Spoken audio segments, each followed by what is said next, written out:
Welcome back to the circuit playoffs. We are in the semifinals now, specifically the lower bracket of those semifinals. Finch here and Mifflin to bring you the action. Beltslap has already won their set and moved on. That means now we're watching Snake Pit and Cold Llamas in what should be a really, really even matchup. It should be really even. I mean, even if you look at the team names, there's Dazer versus Hayzer. These guys are reaching equity across the board. Syllable count, player skill, team play. I think this will really be a competitive matchup, and I really do expect it to go 3 games. But you know what? I predicted the last one. Let's keep that trend going. I'm going to go ahead and give the slight edge to Cold Llamas. Going to open myself up to some criticism here. Yeah, I mean, there's animals in both names too. I mean, the symmetry really, Mifflin, at this point, it's palpable. It's hard not to notice it. And I think that you're right. There's sort of maybe slightly given edge here over to the Llamas. This is a roster with a ton of experience on them. They're playing with Hayzer though instead of genetics, so maybe not quite that same Cold Llamas. But I mean, obviously Hayzer's been around forever, totally a great mind, and actually mechanically in the game too. So I don't really think they're losing too much. Still should be a plenty strong roster. They certainly should be. My eyes are going to be on that jungle matchup the entire time. Whether or not the junglers can really make an impact in the early game, both teams really seem like they're reliant on their mid laners from what I've seen in the last couple days. So that jungler is going to be really impactful on getting them ahead and maintaining that lead. From there, both teams also show a complete focus on a Gold Fury in the early game. So I think we'll see some contentious duo lanes, a lot of aggressive picks. Let's hope so. I would love to have some action right from the beginning here, Mifflin. Let's get into the picks and bans for game number 1. And you already started talking, Miff, about how you expected this action to sort of go. I'm wondering if we're going to see a little bit more focus on making sure that Angry gets some cover. We saw a big difference in game 1 and game 2 up against Beltslap for Snake Pit in terms of how much cover that he got. And when he was able to kind of chill in the backside of the fight, just ride to note when he felt comfortable, he was swinging. He did a ton of damage on that ride in that game. I wonder if we're going to see that same focus here again on making sure Angry has a good day.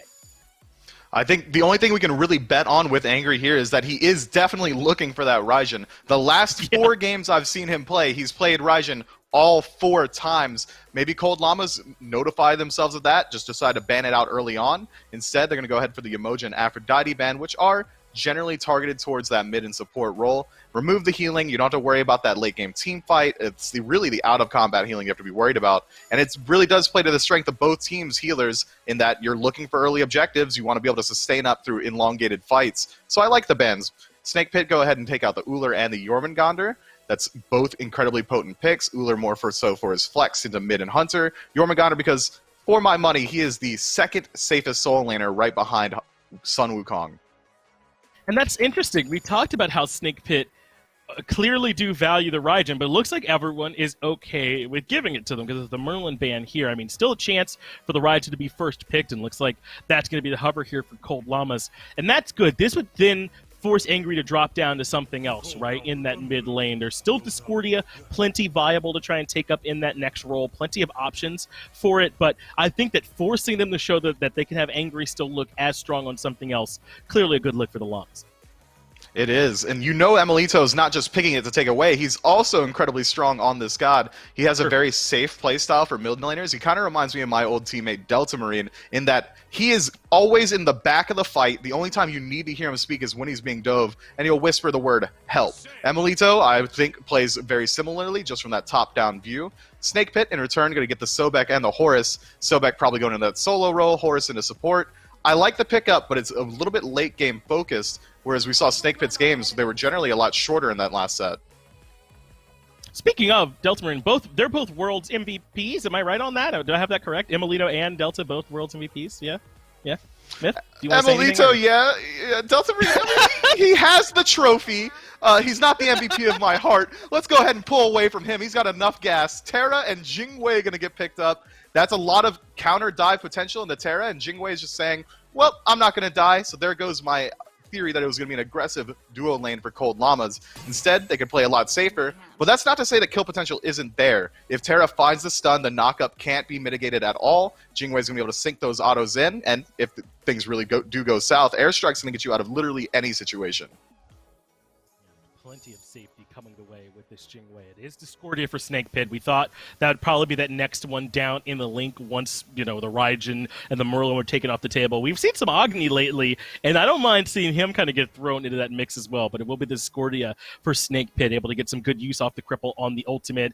Obviously, the erratic behavior, a great safety tool, and potentially an aggressive tool for getting those cooldowns back up as well. So Snake Pit, I think, should be able to do plenty of good work here with these drafts. But this has been the case all day. I don't think we've seen a game where necessarily that it was lost in the picks and bans. Both teams had good drafts. It's just that you want to make sure that you're able to at least mitigate the thing you know your opponent is going to be doing well. And for Snake Pit, I don't think they had quite enough mitigation for the dive they were allowing through all those games. So as long as they can handle what Code Llamas are dishing out, I think they've certainly got good picks in their own right. I think Snake Pit might have been reading your notes as well. Banning out the Kamazats and the Susanoo, that's dive. Yep. Kamazats worked incredibly well for Johnny. I don't see any reason it wouldn't work for Cold Llamas. Take it off the board. A little bit later than we're used to seeing him get banned out in the second phase, but definitely still, too late to be I'm fine banning with it. What happened to the first set, fellas? Come on. That is rough for them. Cupid getting banned out by Cold Llamas, though, and I'm going to go ahead and go on record for saying that I don't think there's really any reason to pick Cupid at all. Heavenly Agility is going to completely mitigate Cupid's ult every single time, and then it's not like you're going something weird. It's not like you're forcing and picking up a Phantom like you are against Odin. People are building Heavenly anyway. It's an incredibly strong active that lets you chase out enemies. Cupid needs that slow in order to confirm the Fields of Love. It's not going to come through when you're literally slow immune as a 5-man unit. But that ban does come through. It is going to take away the cripple potential. It takes away some of the passive healing and team fights around objectives. But by that same note, there are plenty of hunters that I would prefer to see banned. Hachiman, an incredibly strong pick on her as well. We've seen Rama played at this level. Those are all gods that have a lot more aggression and utility. Yeah, they could have also gone to the jungle pool, but I wonder if they were a bit worried because they hadn't picked theirs yet either. So Snake Pit had the advantage of being able to ban away junglers and still grab that third one that was left over since they got to pick first. So that kind of forces Cold Llamas to ban a hunter perhaps, and as you've already highlighted, a lot of good hunters to ban, but they don't want to have to deal with that Cupid here with this draft in particular. So it's going to be Thor and Amaterasu that rounded out for them. This gives them a ton of ability to rotate around the map. A great team fight presence, too, here from Cold Llamas. Now this Amaterasu has been added in. And what do you know? Xbalanque, one of those hunters that you were mentioning that's pretty darn good, still available for Snake Pit. I really do like Cold Llama's draft here. Having the Amaterasu in solo, she's got sustain and CC immunity, which means that you are capable of leaving her on an island. But with Thor, the gank potential is definitely there. Jingwei in the long lane can also be left on an island completely alone. So whichever lane really gets a small lead, Thor can start to focus his attention there and get the lead even further ahead. Or if they do maintain a lead, they could just play safe and Thor can focus the lane that's struggling a little bit more. Either way, they're not going to be struggling without the assistance simply because of the safety of their picks. On the other side, Snake Pit picking up that X-Wall, fantastic. It's going to make that golden apple a lot easier to aim because no one's going to see it coming. It's going to make it a lot easier for Hunbots to find these blink engagements because no one's going to see it coming. X-Ball is the only god in the game that's able to force everyone on the enemy team to clutter their comms for literally 0.5 seconds to say, I'm blind. And those are good comms. You got to make sure that you put that out there so everyone else knows. But there's not a ton of pressure on the map, really, for either team, right? I mean, we're thinking it'll be Amaterasu Sobek in lane, right? And we're thinking that it's going to be this Jingwei in lane on the other side for Cold Llamas. And even if it gets to Xbalanque, that's not a ton. Maybe this Horus could be a driving factor for Snake Pit. And then I'm thinking that there's going to be a lot of pressure on this Thor for Cold Llamas as well throughout this early game to sort of be that engine that's deciding where it is they want to put that pressure on the map and try and set the pace and force Snake Pit to adapt. Cold Llamas, to me, their comp screams side lane pressure. Snake Pit's comp is telling me they want to play through that 3v3 in mid. We'll see which one gets ahead early. It's time for game number 1, though. The loser of this one will be going home. The winner moves on to the finals in game number 1. Thank you, Finch and Mifflin. Bring it into here. Snake Pit versus Cold Llamas. My name is J-Mac, with me, Lermian. It's a rematch here. Yesterday, Snake Pit had a 2-1 advantage into it. Let's see if Cold Llamas can bring it back. I'm definitely interested to see if they can do it. And from the way that we saw Snake Pit just a bit earlier, I think they can definitely find their way into this one, but it's going to be focused around these team fights. I'm really loving the draft here from Cold Llamas because they have got team fight up the wazoo. I mean, throwing maniaKK on that Amma with Hayzer on a Terra in the same fight, I wouldn't be me wanting to fight into that. I mean, I'm looking at a lot of snoozing in these side lanes. I mean, neither of these are going to really get that much pressure through. I'm looking at more of the mid lane. Thor, Raijin versus the Hunbots Discordia. I say that, well, Dazer's going to go straight in onto Hayzer with that Horus, putting so much pressure early on. Those branching bolas really putting in good damage from Spudio. These old coaches matching up once again in this dual lane, both of them on supports and both of them on healers, so good to see this old rivalry anew, but nice knock up there for StreakUp, and Dazer says no, he's going to throw out the Fracture to push that Jingwei back, and clearly it worked because StreakUp is at, what, 30% health right now? Of course, they are going to be getting that pillar soon from the Terra, so a little bit of sustain coming out, but Angry is going to need some as well. That Mez was so good out of emilitoo to stop it, but it's not enough as WorstTurttle picks up first blood. Might be looking for a second one, but he doesn't have the abilities up to chase down emilitoo. Dazer's here. Might be able to do something here instead, looking towards this red buff. Great first pickup here by SnakePit. Glad the dual lanes rotating to this red buff though, because they know now that their jungler's down, that red buff is going to be the next thing to go. But Hayzer actually secures that and picks that up for himself, and I'm sure Dazer's not too happy about that because he's chasing right behind, but more than happy to return to Spudio. They're probably going to go pick up the big O Harpy over on the left-hand side, stealing that one away from Cold Llamas. Hold on. Did you... Are you setting with that one that's called the Big O? I thought we clarified that this was the... I'm here for it. The only Big O is Big O himself.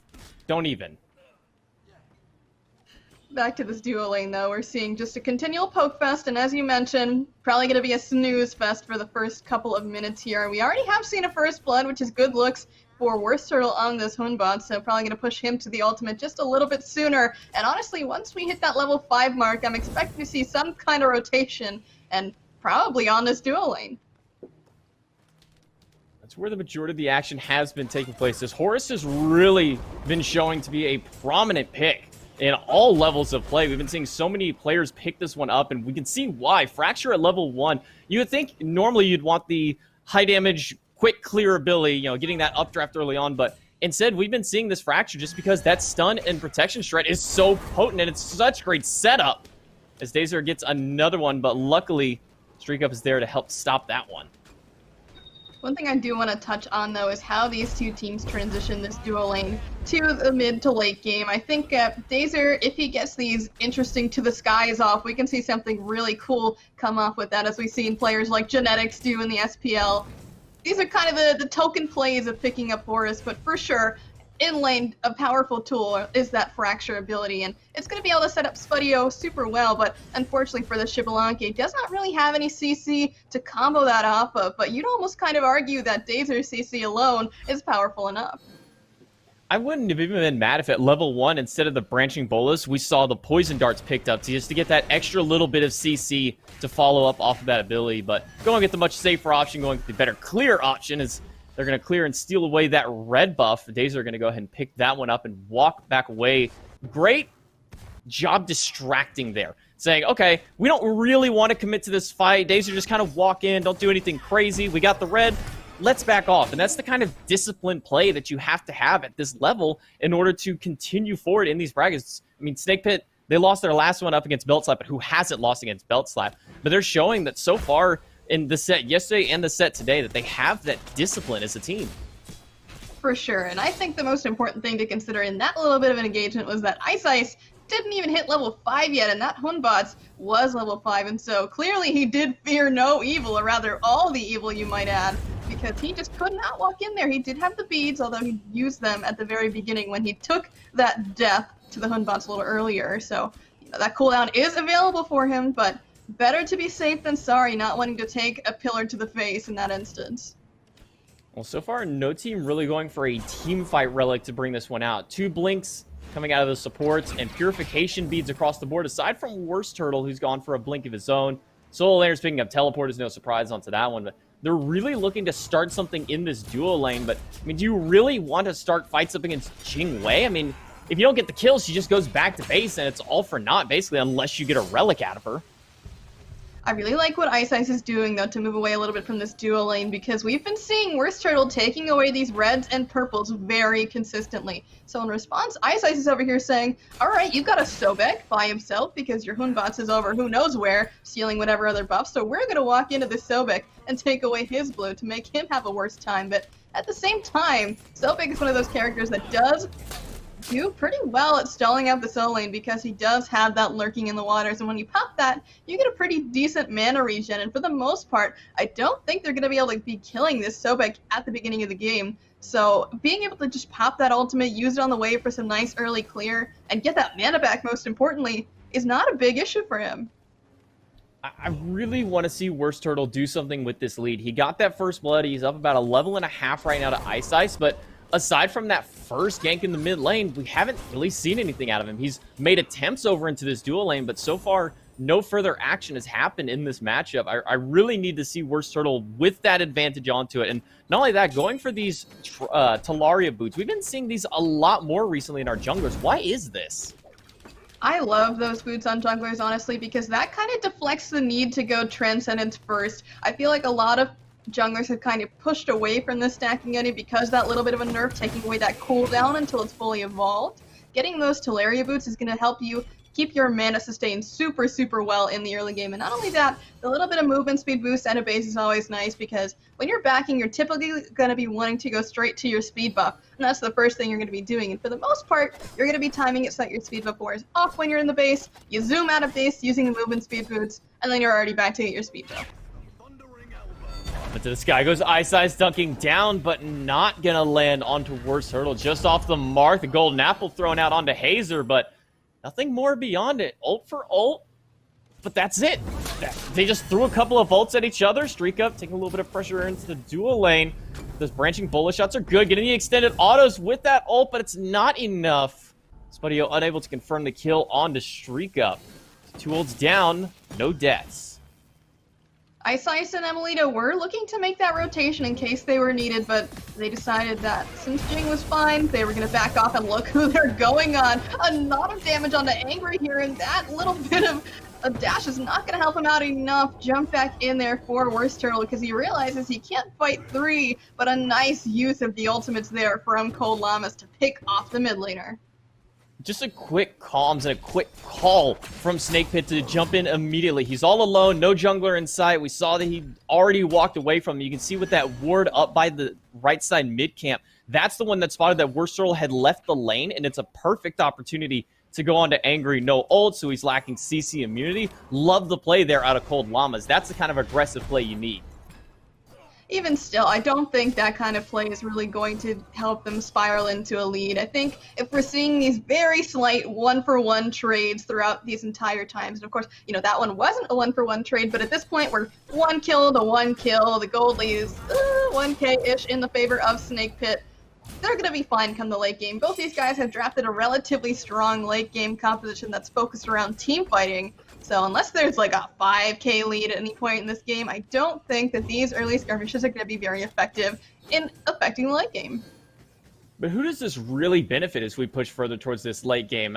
For me, I'm looking a little bit more towards SnakePit just because you have Shibalanke. He's going to get the passive power all throughout the game, so he's just naturally going to hit harder. Hoonbots versus Thorolate, I'm kind of looking even, but more towards the team fight of the Hoonbots. I mean, does this favor SnakePit more or Cold Llamas as this game, if this game pushes 30-35 minutes? It really, really depends. I think these guys are pretty evenly matched in terms of their late game efficiency because, of course, you've got the Hoonbots ult, which is crazy, but on top of that, you can maybe respond with a Terra's Blessing if you get into that right spot, or even Amaterasu coming into this late game is going to be able to bully that backline using her ultimate. So either way, I think that there are pretty good team fighting abilities on both sides, but up into the sky goes iceice. He's looking for a target. He's not going to find anything. Dazer with a quick dash back to his ally, and they were looking for some action on that right side as well, but trying to gank maniaKK at this stage just doesn't feel like it's going to happen. It is a level 10 Amaterasu. Even if you are level 10 Hoonbots and Sobek, it's just not going to be enough for you. And not just that, maniaKK playing safe, but Angry again, under fire in this mid lane. Second time he's been left all alone and left hung out to dry. 2 kills on the board for Cold Llamas. They're trying to get emilitoo. Dazer trying to close in that gap. emilitoo's going to use the Thunder Crash, gets over the wall. I don't know if he's going to be able to make it out of this one. Just getting as much as he can while he's back here. I like the play out of it. You're not going to make it out. Just do what you can. Emilitoo actually looks like he wants to die to tower here because he saw the pings coming out from his teammates where the enemies were coming from, so he will fall to the Chaos Tower. And honestly, that's a better choice for him than to die to the enemy team because although Horus does get that assist, it's not going to be a kill in their pockets. And Dazer didn't even get that assist. He was too far out of the range of it, so effectively nothing lost from that, just a respawn timer on emilitoo to go back to the fountain. Already has his boots and his Divine Ruin online super early for this item. We've been seeing it a lot more first pickup than we've been seeing it where we usually saw in third position.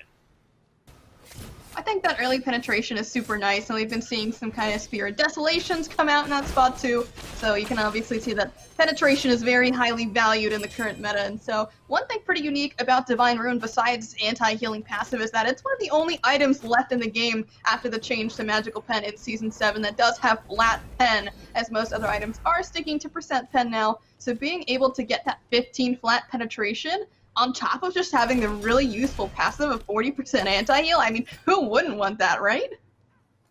I'm gonna go 95% of players in my game don't want anti-heal because it doesn't do anything for me. It's not gonna bump my damage. Why would I ever want anti-heal? Another dunk out of iceice, unsuccessful in that dual lane. Just a quick dash out of Spudio to get himself out of danger there. But, I mean, Divine Ruin, we've been seeing it so often picked up. Even if it's just a couple of self-healers or some lifesteal. We've been seeing this item so much recently. Hayzer's trying to close in the gap here onto WorstTurttle. It's going to force out the somersault. At least you're going to get plucked back by Terrorem. The Raiju throwing on, dashing in. Going to get some damage on emilitoo. It's about half health. The lurking in the waters is not enough damage. Going into the Taiko drums to immune the pluck out of Terrorem. And that will be a great body block to help for the kill. Onto the solo laner. Cold Llamas up 3-1. What a great CC chain, and honestly, that was a little sloppy from SnakePit. I know they wanted to start the engagement, but WorstTurttle and Angry were nowhere to be found for the most of it, and you can't really have two tanks pushing onto 4 members like that, and of course, with their high base damage, they are able to do some solid damage to emilitoo, but when his team is there to back him up as well, it's not going to work out for you. Some real hard tunnel vision there out of Terrorem. As soon as emilitoo goes under the tower, I'm thinking that that's the point that you cut it off, but he thought he had it, but didn't realize emilitoo still had ultimate available. Great timing out of it, was able to immune the pluck and return fire onto it. But even better, honestly, people got to remember, body blocks are so potent in this game because of how effective they can be, especially if you can get 2 or 3 people to surround one guy. I mean, Terrorem could not get out of that tower. He didn't need the CC on the Taiko drums.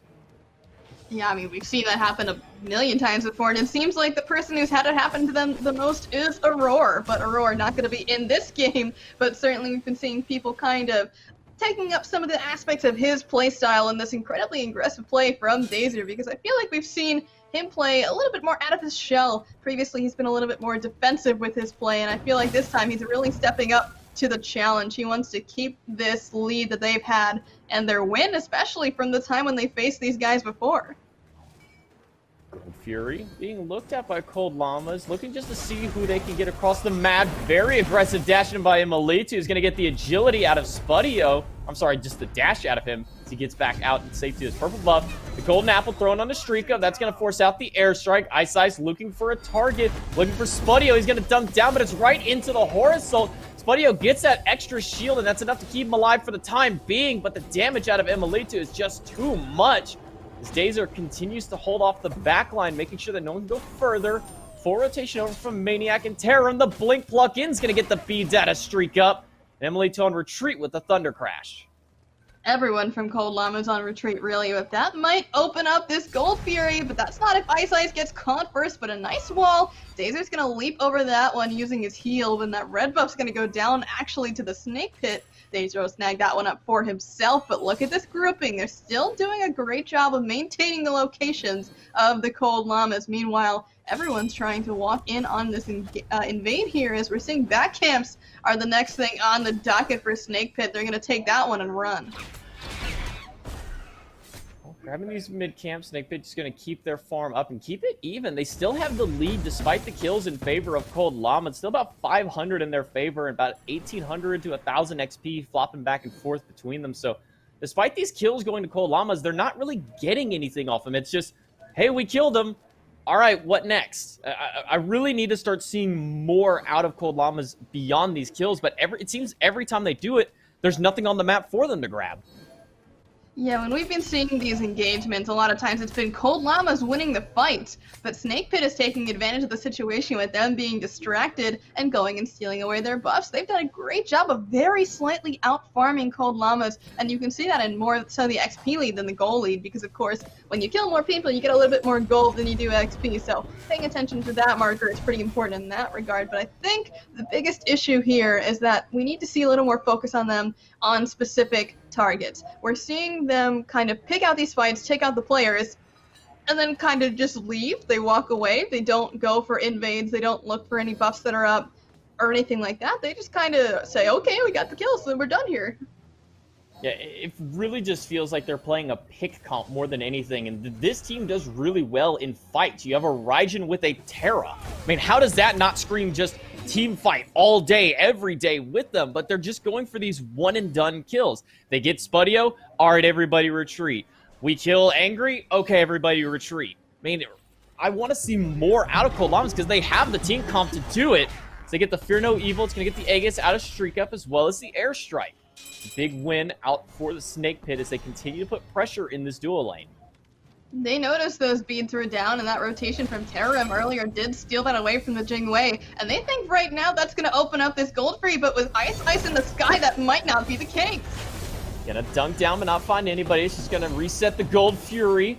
Great double stun out of Hayzer in the back is gonna cause a lot of disruption.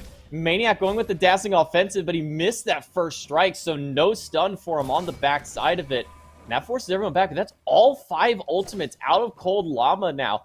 Meanwhile, Dazer and Angry both still have theirs. Can set up for some real cheeky plays with that golden apple, but most importantly, sets them up for this Gold Fury fight.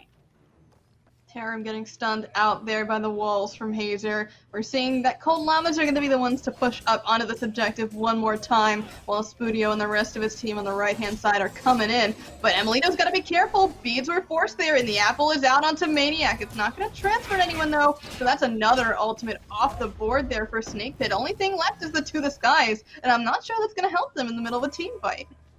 Nah, and they're all sitting about half health or so for the 2 main players who would be jumping in onto that, being Dazer and Terrorem. So they're just going to force the leashing of this Gold Fury. But again, this favors more towards Cold Llamas. They already used their ultimates much earlier in this fight, so they're coming back online. They're going to be ready for this next one, especially emilitoo with that Taiko drum. Going to be such a disrupting factor. maniaKK has his ult back up. He's going to go right into the back, charging up that dazzling offensive. Going to try and catch out Spudio, but the Rising Jaguar is good enough to get him out, and again, the Gold Fury leashed. Terrorem into the waters there as the ultimate gets popped from the Hunbots as well, and Angry is going to finish that one off, but here comes iceice on the backhand side. Taiko drum's good to finish that one up, and WorstTurtle's trying to run away.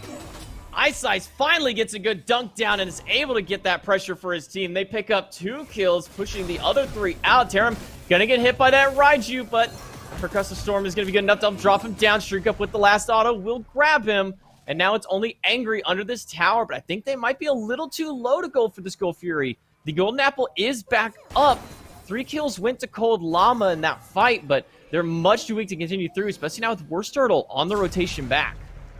They're picking him out. They know exactly where he's coming from, but it looks like maniaKK got the back off. iceice's going to teleport over that wall, take off that red buff, and everyone's just going to reset. And once again, another fight around the Fury with no one to claim its life. It still lives to this day, they say. Some say only in Legends will you see the Gold Fury slain and dead on the floor, but not in this Legend today. Cold Llama's up 7-2, and they finally get a few kills for themselves. But again, nothing more beyond that. Now, these kills had much more impact to them, as it denied really anything happening for Snake Pit, so it was pretty much just all fight experience and gold for them on that. They didn't have other things happening across the map. Someone else wasn't going for buffs. Gold Fury started again. The infamous Gold Fury. One day, we'll see it slain, but I don't think that day is today, and I think finally these teams recognize that, and they're pushing away from it. I I think they still can't really do a whole lot else other than fight around that Gold Fury, because like we like to say on the cast, if you're not fighting for an objective, what are you fighting for? And so being able to just pick that fight, try and constantly bait the team to use ultimates, use engagements, do something around that Gold Fury is better than trying to just fight over nothing. Well, back to the Gold Fury we go. The infamous dance around it is it's already almost under half HP from Cold Llama's damage, and they're a little late on the response here by Spudio and Terrorem. Up into the drums of war, Cold Llamas will finally secure that Gold Fury off of the vision control and making sure that there was just no one else for Snake Pit to get in. Great blocking out of Terrorem, making sure that Spudio really can't do much as a Shibalanke to get into that one. So great zoning will finally net an objective for Cold Llamas. Shibalanke is a great late game carry, but when it comes to being able to do things around objectives by himself, he can't really get in there. He doesn't have anything to toss over the wall like a Desert Fury or the Suns from Hu Yi, so any of those things not available to the Rising Jaguar. So even still, even though he is going to be able to do a ton of damage, as we have been seeing him do, not so great around objectives. And trying to blind 5 players who are already on top of the objective and they know that no one else is in the area isn't going to do them really much good either. Oh yeah, I mean, even if you can't see what you're hitting right in front of you, you're still going to call out, I can't see, right? And speaking of someone who can see, it's going to be iceice up in the sky looking around for a target. He isn't going to find anyone, though, and return to his back camps. Just a satellite ward more than anything out of iceice, seeing if anybody would make a rotation over. Coming out of the skies is the horse, dunking down. Dazer blinks in, is gonna get the fracture onto emilitoo. Kill for the support, but now he's in a little bit of a tight spot himself. The rest of his team is rotated through. Hayzer on the back, StreakUp pumping some autos into him, but Terrorem in that lurk in the waters will make sure the rest of the team can get out. That leaves Spudio to free farm on that left-hand side, or possibly make a rotation mid. I think they're going to call for the split push. He's got that minion wave coming straight behind him, and there are 3 members in this mid lane able to try and defend this tier 1 tower, but there's 4 on the side of Snake Pit trying to make something happen, and Terrorem's going to walk straight through that tower, trying to make it work, but alas, he's not going to find anything. But here comes iceice. He's going to try and stop Spudio's back here. Spudio's going to spot it. Still going to get stunned out. He's going to hold on to that Rising Jaguar. Might even look to try and fight into this. He's got WorstTurttle on the back. No ult out of either of them available. But they don't need it, because they just get the tier 1 tower and they leave. Get a big fight over on right-hand side. Get 1 pick and a tower. Not the end of the world for them. This Dazer on this Horus has really been putting some great setup for his team. I agree with you there, and especially with that blink onto the back line to be able to pick up that kill into emilitoo, they now know that those beads are down for the Raijin, so they're going to be able to maybe focus him out in this next engagement. At least that's what I hope they do, right? WorstTurttle has got the Fear No Evil, so if he can get to the back line, he's going to be able to make some mayhem. Looking for likely his Erendite for his next item on WorstTurttle. Is going to give him a lot of extra power and a little bit of extra movement speed off of those ultimates. Really help him chase down these much more tricky targets to stick to, like a Jingwei or even like a Raijin who has that extra mobility into their kit to try and get away from him. But with Dazer pressuring up so far up here, they've got the Pyromancer earlier, now they're looking to try and pressure for Fire Giant, and maybe just try and get some pressure here onto emilitoo. They're looking for this tier 1 tower, but it's the right tower. They are going to be able to push this, and with emilitoo being the only one here, it's going to go down real fast, and unfortunately, their maniaKK not going to be fast enough on the rotation to help out his mid laner, so guess he lost lane, right? Yeah, I mean, take tower. I mean, you lose tower, you lose the lane. That's just the rule of the game. We don't make the rules, we just enforce them. True, but you know what they say, lose lane, win game, so who knows, maybe Cold Llamas take this one. Alright, I'm going to hold you to that one. We're gonna hold it to that phrasing here. You know, you lose lane, you win game. If Cold Llamas win this one, go down to all your games, lose your first tier tower in every single lane, you're guaranteed to win that game. iceice seeing if he can guarantee something for his team as he goes up to the sky, dunking right down onto the enemy team, but not gonna find much from it as Dazer now trying to peel Hayzer off the rest of the team. The golden apple is gonna dunk right down onto Hayzer, putting a bit of damage into him, but across the skies they go. The Fear No Evil into the back is just going to separate them, and WorstTurttle caught out all alone. Airstrike out of the StreakUp to try and continue closing that gap through. Constant fights all throughout the jungle. Now they've pushed into this tier 1 tower mid. And finally, emilitoo will find the shot with the percussive storm and grab that one down. Cold Llamas getting the first kill of the fight. Remember what I said, lose lane, win game. Look at what's happening here. Cold Llamas still got 5 members available, and they're going to be pushing up to this left-hand side here. They know that this Gold Fury is respawning pretty soon. Ultimates are not available for Cold Llamas, but they do have enough time to either return to base or wait for the healing out of this Terror. So it looks like they're just going to do a slight reset. Primal Fury about to spawn. That's probably what's going to be next for them. Another fight by the Fury. Just what we all wanted to see. 10 people standing around a Fury for 12 more minutes. Oh yeah, love that. We love fighting around objectives in this game. Well, Speaking of this Hayzer- objective, though, we see 4 members here from Snake Pit, and they might want to start this one up before people arrive on the side of Cold Llamas. And iceice just hanging around the side. There is a ward on top of him, so they know where he's coming from. Very important for Snake Pit to be aware of iceice's positioning, but look at what's going on here. This is all just a bait. Fire Giant is going to be the call for Cold Llamas. way. And they're having half health.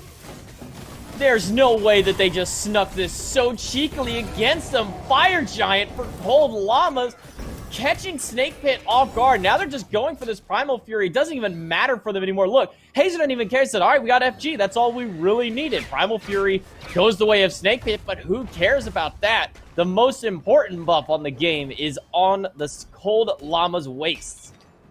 It's on all of them too, and typically what we see is that at least someone dies in these Fire Giant engagements, but this incredibly clever play from Cold Llamas has got it on all 5 members, and that's so important because now they're going to be able to push down pretty much all of these towers. I'd be surprised if even one makes it through this Fire Giant onslaught, and to be honest, if they are able to get all of that gold in their favor, this lead is going to skyrocket. That might have been one of the most clever play calls I have seen in an amateur league game probably ever, honestly. I'm not sure which of them on that Cold Llamas roster made that call, if it was Hayzer, if it was maniaKK, but props to them for it. Sneaking that Fire Giant out from no vision at all on that side of the map is what really allowed them to set that up. But I think iceice showing pressure over here really kind of gave away that, hey, I think they're trying to stop this Fury, but no, it's all just a bait for them. That was just such an impressive play, and I know we've touched on that a lot, but here we go. Starting up this siege, Tier 1 mid tower going to fall pretty quickly, and the engagement is going to start onto this Tier 2. They're warding up, looking around, trying to see how Snake Pit is positioning, because this is going to be super important for this upcoming fight. They especially need to know where WorstTurttle is coming from, because here's the blink. Into the back of the Fear No Evil is going to get the beads and the Aegis out of emilitoo. He's throwing out those shots from the drum, but Terrorem's going to find him. Hayzer all caught out, and Terrorem will find the double with the pluck, but not before he falls to his own accord. StreakUp able to grab that one, makes it 2 for 1. The Sacred Monkey Toss is going to just get some damage onto them. Dazer getting low is going to get the first shot of the updraft, and into the sky is iceice looking for a target. Dunks down, but doesn't hit anybody. Rooted in place, forces out the Aegis, and Angry will pick him up. 3 kills for the Snake Pit off a brilliant play out of WorstTurttle. iceice tried his best to hit someone, but off the mark there, and that is exactly what costed him his life. Not to mention that iceice was kind of picking a target while he was up in the sky. You could see the camera shift back and forth. Do I go on Dazer? Do I go on Angry? Do I go on Spudio? It didn't really matter, though, because since Dazer was given enough time to come back in, he was able to get that heal off. And at that point, I don't think iceice could have killed any of them. In my opinion, the longer that you stay up in the sky as a Thor, the worse your chances of actually getting something off of that ultimate, especially when they know you're up in the sky. At first, you saw everyone was grouped together. They hear the Thor ult, they see iceice in the sky, and you notice they all start slowly spreading out, trying to force him to pick that target. And that's the worst case scenario for a Thor, is when they know you're up there, because now they're expecting you. Now they know how to make a counterplay for it. And as soon as he lands, CC chain immediately onto him to hold him in place and drop him down. Great play out of Snake Pit. Not only that, but when you're looking at multiple targets that are continuing to spread out, it's more likely than not that you're going to hit a 7-10 split on these gamers. It's not going to be easy for you to hit people that are further and further apart. What you want to try and do is either be that second engagement from a spot where no one sees you, or if you are forced to go up immediately, you have to come straight back down as soon as possible. Like you were saying, J-Mac, the longer you're in there, the more time you're going to be giving the enemy team to react to you coming back down. And so for the most part, we need to be seeing iceice going a little bit more accurate, or at least a little bit quicker on the decisions here with the ultimate. Well, with all that Fire Giant, they get 1 kill out of it and 1 tower so far. Just that tier 1 in the long lane goes the way of Cold Llamas. You grab that jungle shrine for themselves. Something that we don't see too much highlighted often is just how potent that jungle shrine can be for farm in the early game. 100 or 200 gold may not seem like a lot, but when you start slowly stacking that all throughout the course of the game, I mean, that can build a significant early lead for them. And I do believe that Cold Llamas had the advantage on that jungle shrine early into the game. And while it's not really going to matter as much at this point, now that we're 30 some odd minutes into the game, Cold Llamas really pushing forward here. Everyone nearly level 20 aside from the supports. Hayzer right around the corner from it, looking for his last item. I imagine Mantle of Discord probably would be the item pickup. I think so. Mantle's a pretty strong item all around, and just being able to have that stun come off is a very, very important thing as a support. It's going to give you that last chance at life, and to be able to run away while everyone around you is just sitting and staring. Why can't I move my camera? Well, it's because you're stunned by the Mantle of Discord passive, and actually, it did take quite an interesting nerf, so now it has a little bit of a slower, incoming time before that stun happens. You get a little bit more of a chance to react to it.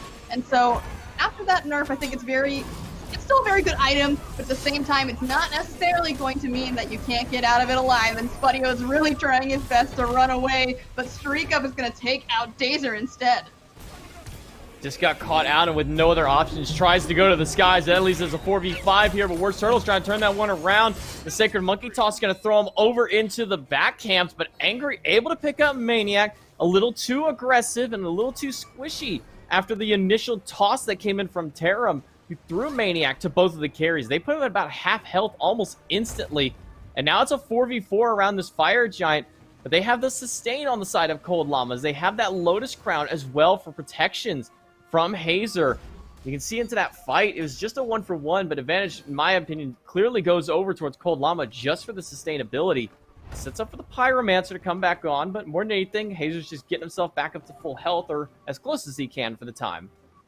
Check out where StreakUp is, though. He's on that Oni Fury. It did just respawn, and it looks like Snake Pit is backing off here, too. So this Pyromancer and the Gold Fury at the same exact time probably going to go the way of Cold Llamas. We see WorstTurttle coming through, but iceice is on the zone. Nice double tap to poke out the monkey, and that's going to be one objective at least, but it looks like the Pyromancer was leashed. There is pretty decent ward control for the Snake Pit around the Fire Giant pit, so at the same time, they had to be a little more careful about that fight that they were picking, because they know if they get caught there, that could be a Fire Giant going straight to the enemy. In the immediate zone, I mean, and look at the ward coverage around there. It's a perfect circle around that Pyromancer pit there. You can see, I believe, 4 sentry wards on the side of Cold Llamas, and then a couple of regular wards out of Snake Pit, plus wards even up further above that one. I mean, this is a ward battle just for this objective here. And at this stage of the game, you have to have that vision advantage. Trying to take an enhanced Fire Giant is so difficult at this stage of the game when so many players can jump right on top to stop that one. And now with those Oni minions pushing through, that left side is going to get a little bit of an extra boost to get it to their side of the map, which is really what you need when you start pushing for this Fire Giant. Even still, his Oni Wave's going to take a little bit more time to go off here, and maniaKK's getting a little aggressive, and Terrorem's got to use that dash out because he knows he can't quite commit yet. WorstTurttle does not have the Fear No Evil. He missed it over on the left-hand side as StreakUp was a little bit too aware of what was going on. He knew a monkey was trailing him through the jungle, and he's not going to be able to take that one up just yet. Should be up fairly soon, though, and there it is. So now that they do have all their ultimates available, I might see them try and find a pick here, although it's got to be soon because they're starting to regroup up. And meanwhile, WorstTurttle has revealed himself on the left-hand side, so now's the time. Very aggressive dash out of emilitoo as he's trying to get something going through. Use the taiko drums, but it's only going to hit Dazer, putting him down to half health with a little bit of help from the rest of the team. Those unruly magic shots in the back are doing so much damage out of Angry. Using the hammer to port away as iceice as him and WorstTurtle had a little bit of a scuffle over in the mid lane. But iceice has some healing thanks to his support. It's going to allow him to go back to the base real quick along with StreakUp. WorstTurtle just trying to look for something, but he'll inevitably go back to base as well. They were super, super lucky there that nothing bad happened to the Snake Pit while WorstTurttle was clearing out those Oni minions from the left-hand side. And honestly, I'm surprised Cold Llamas didn't commit to that one even harder, because they knew that there was no Fear No Evil, there was no WorstTurttle in that fight. They had the man advantage, and yet they didn't push up and take that advantage when it was smacking them straight in the face. I think not just the man advantage, but the ultimate advantage in the midst of a fight. When you still have the Terra's blessing, it's so potent for you. Even without the ultimate out of a Raijin, you still have Raiju able to spread throughout and really proc extra damage. And speaking of procking things out, ultimate out of Maniac force as he pushed up a little too far against Snake Pit, and that's a big ult taken away from the solo laner. That Dazzling Offensive is a pretty big ultimate, like you said, but the most important thing here is that it'll probably be up sooner versus later, but the ultimate that's going down straight away is going to be iceice dunking down on WorstTurtle, and down he goes, not even a peep out of the monkey while he gets taken down. No beads burned or anything of the nature, as he didn't even have a 1-2 punch, and down he goes, and that is a huge ultimate off the board in this next engagement for Snake Pit, and they've got to be shaken. And that's now a 5 versus 4 advantage for Cold Llamas. They don't have their Thor up, but the other team doesn't have a Hoon bots. That Fear No Evil was available, but because the Purification beats were still on cooldown, he had no chance, no opportunity to get that ability off. Great CC chain out of iceice to be able to one-shot this opposing jungler. Cold Llamas starting up the Fire Giant, but I don't think they're going to hard commit to it. Looking to see who they can trap out, who they can bait forward to try and stop this one. It looks like at the moment it's Dazer. He's pushing aggressively into 3 of them. Maniac goes into the back. That Dazzling Offensive is back online, waiting for an opportunity to go for it, but the Taiko drums out of emilitoo are just so much damage that StreakUp's able to pick up Terrorem, and into the skies one more time goes iceice, looking for a target. Spudio and Angry alone into the back. Are they going to even notice? No, he drops down. iceice not choosing to go in. I think he got timed out of that one, honestly, but here we go with one more fight. Dazer's the one that gets stunned out, and iceice with the double tap to take him down. This time it's a go for the Fire Giant, and it's sitting at about 75 HP, but both carries from the Snake Pit are up, and WorstTurtle is back with that Fear No Evil, and once again, everyone's going to reset here because they're not confident in their ability to out-secure a Fear No Evil. I think that's the big thing, is now the WorstTurtle is back with Fear No Evil. The carries, sure, they're going to be disruptive. Discordia's Shibalanke is nasty to try and fight an objective into. But if you throw a Fear No Evil along with the Darkest Mites, not only they're not going to know that WorstTurtle is coming, they're just going to get hit by it, and there's no chance for them to secure that Fire Giant for themselves. Instead, they'll go over to this left lane, push those minions out as they're getting dangerously close to the Phoenix. And now, once again, the objective fight over on this right-hand side. Fire Giant still the target for these teams. Members of Snake Pit are close enough to see the effects going off on the Fire Giant, but there's the Fear No Evil traded out for the Taiko drums. A 1-for-1. Actually, iceice did use his ultimate as well, but look at this. Shibalanke propping the Darkest of Nights, trying to help out his team in getting away there, and it looks like we're just going to see a 2-for-2 in terms of the ultimates, but thankfully beads popped on this Thor means that when that ultimate for WorstTurtle is back up, they might have chosen a target. Looking again at the Pyromancer, as it has had enough time to respawn in between these fights. Snake Pit looking to get that one, no problem for themselves. Get a little bit of extra gold and that extra boost of speed out of the base. Dazer goes in a little bit aggressively onto that right-hand side as StreakUp continues to keep the minions pushed out. Probably the best player, aside from Maniac, that they could have to be pushing up those waves just because of how quickly StreakUp comes back with that passive. He will be back pretty fast. He can get to about the tier 2 length using that rapid reincarnation, so that's pretty much where he should be anyway, but emilitoo going to be the one to return to base here, and that might mean go for the members of Snake Pit. I don't know if they saw him return to base, but they can clearly see he's not here now, and here goes the engagement. This is an immense amount of commit onto Maniac, and they're not even going to grab him. 3 ultimates expended, or 2 big ults expended out of it, as well as 2 blinks, just to get into the backline to grab that one, and Maniac can just go back to base, make the return all the way back in. Up in the sky goes iceice's Fire Giant, getting dangerous slow. He's gonna have to go in and try and get that one. Cold Llamas will steal the Fire Giant away from Snake Pit. Thrown into the back is iceice by Terrorem, but he will fall immediately. emilitoo picks up WorstTurttle, and this is going all downhill for the Snake Pit. They're able to pick up Hayzer, but I'm not sure if everyone's going to be able to get out of here. Dazer able to get up into the sky. They grab 4. They only lose 1. But most importantly, they stole the fire giant from under their noses. This is basically going to be a Phoenix for free. They've got the passive from maniaKK, rather the one. They've got the power coming online, and all of their carries are pushing this down. Are they going to go for the end here, J-Mac? I mean, they very easily can go for the end. It's only one lone Dazer, and I'm sorry, but you're not making out of this one, my friend, as emilitoo picks him up for the Dia side, and the Titan will fall best. The Cold Llamas getting the best of Snake in this first game. Didn't go as well for them in their last matchup, but they're making names for themselves this time around. Cold Llamas, the first one to drop down to that lower bracket, but they're going to be the first one to strike back, and also, like I said, lose lane, win game, I tell you what. You know what? I'll give you credit onto that one. You know, they did lose their lanes, but they ended up winning the game. And let's see what the Deaths thinks about that game and break down how they were able to bring that one to their favor. Thanks, J-Mac and Lermy. Man, it's awesome getting to work with both of them. It's Finch and Mifflin here on the desk, breaking down a big win for Cold Llamas there. And really, Mifflin, you and I were kind of talking about it in the middle of that game that it kind of felt like Cold Llamas were playing better, but they weren't really getting that separation that they wanted. And like the gold and the experience, that game was still really close to the point where it comes down to that fire giant fight. And it's a big play by Cold Llamas to get in there and strip it away. What was the big difference maker for you when you were watching this one here in terms of them finding that last bit of separation? To quote Twitch chat, which I know I probably shouldn't do, I'm going to say I want to prove Jung Diff. Is that how you word it? It really was that iceice stepped up and above on that Thor to find the steal on the fire giant, and it really does turn the game around. He immediately drops down 3 members to about 10% health to get the cleanup kill afterward. The entire time, Cold Llamas really did have a lead throughout the game.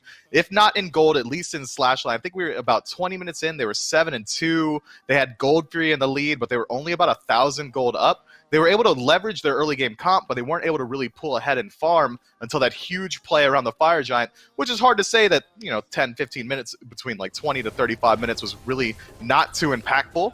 emilitoo wasn't very easily able to deal his damage. He was getting dove a lot. His ultimates weren't that well placed, but eventually the team just comes together around a fire giant fight and take it for the dub.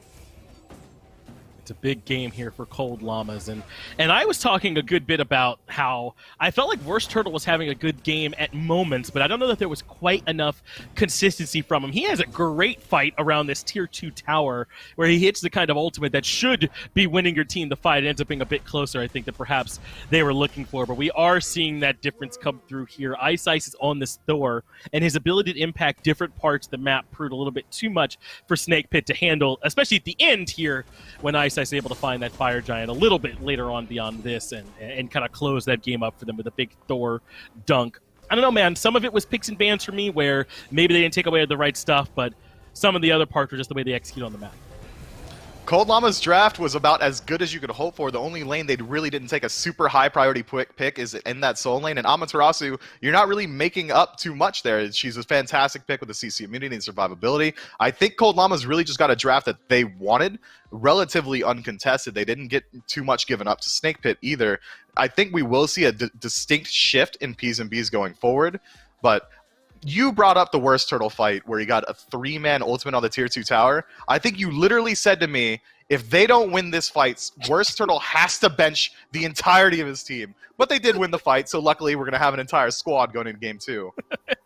Yeah, I thought it was it was a sick ult. I mean, he got 2 under the tower, completely changed that fight around, absolutely. And then still somehow look like it might go off the rails. But that's kind of the point, right? And that's on the Snake side, so I guess we can leave it a bit for later. But I felt like Belt Slap weren't capitalizing quite as much as I would have expected from this roster, from some of those openings that they were given here in this game. And so there's 2 ways to look at it. If I'm Snake I'm a bit gassed, right? That means that maybe you can get back into this set. But if you are on the opposite side, though, if you're Cold Llamas, you got to clean some of that up because they're going to go up against Belt Slap if they win this set, and they will not give them as many opportunities.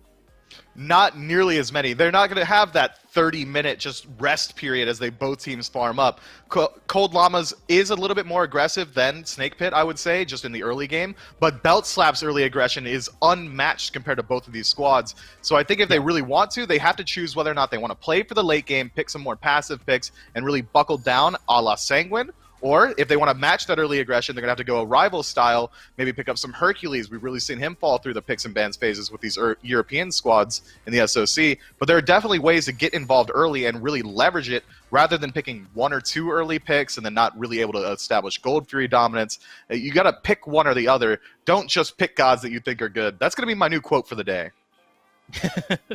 Don't just pick gods that you think are good. I don't know.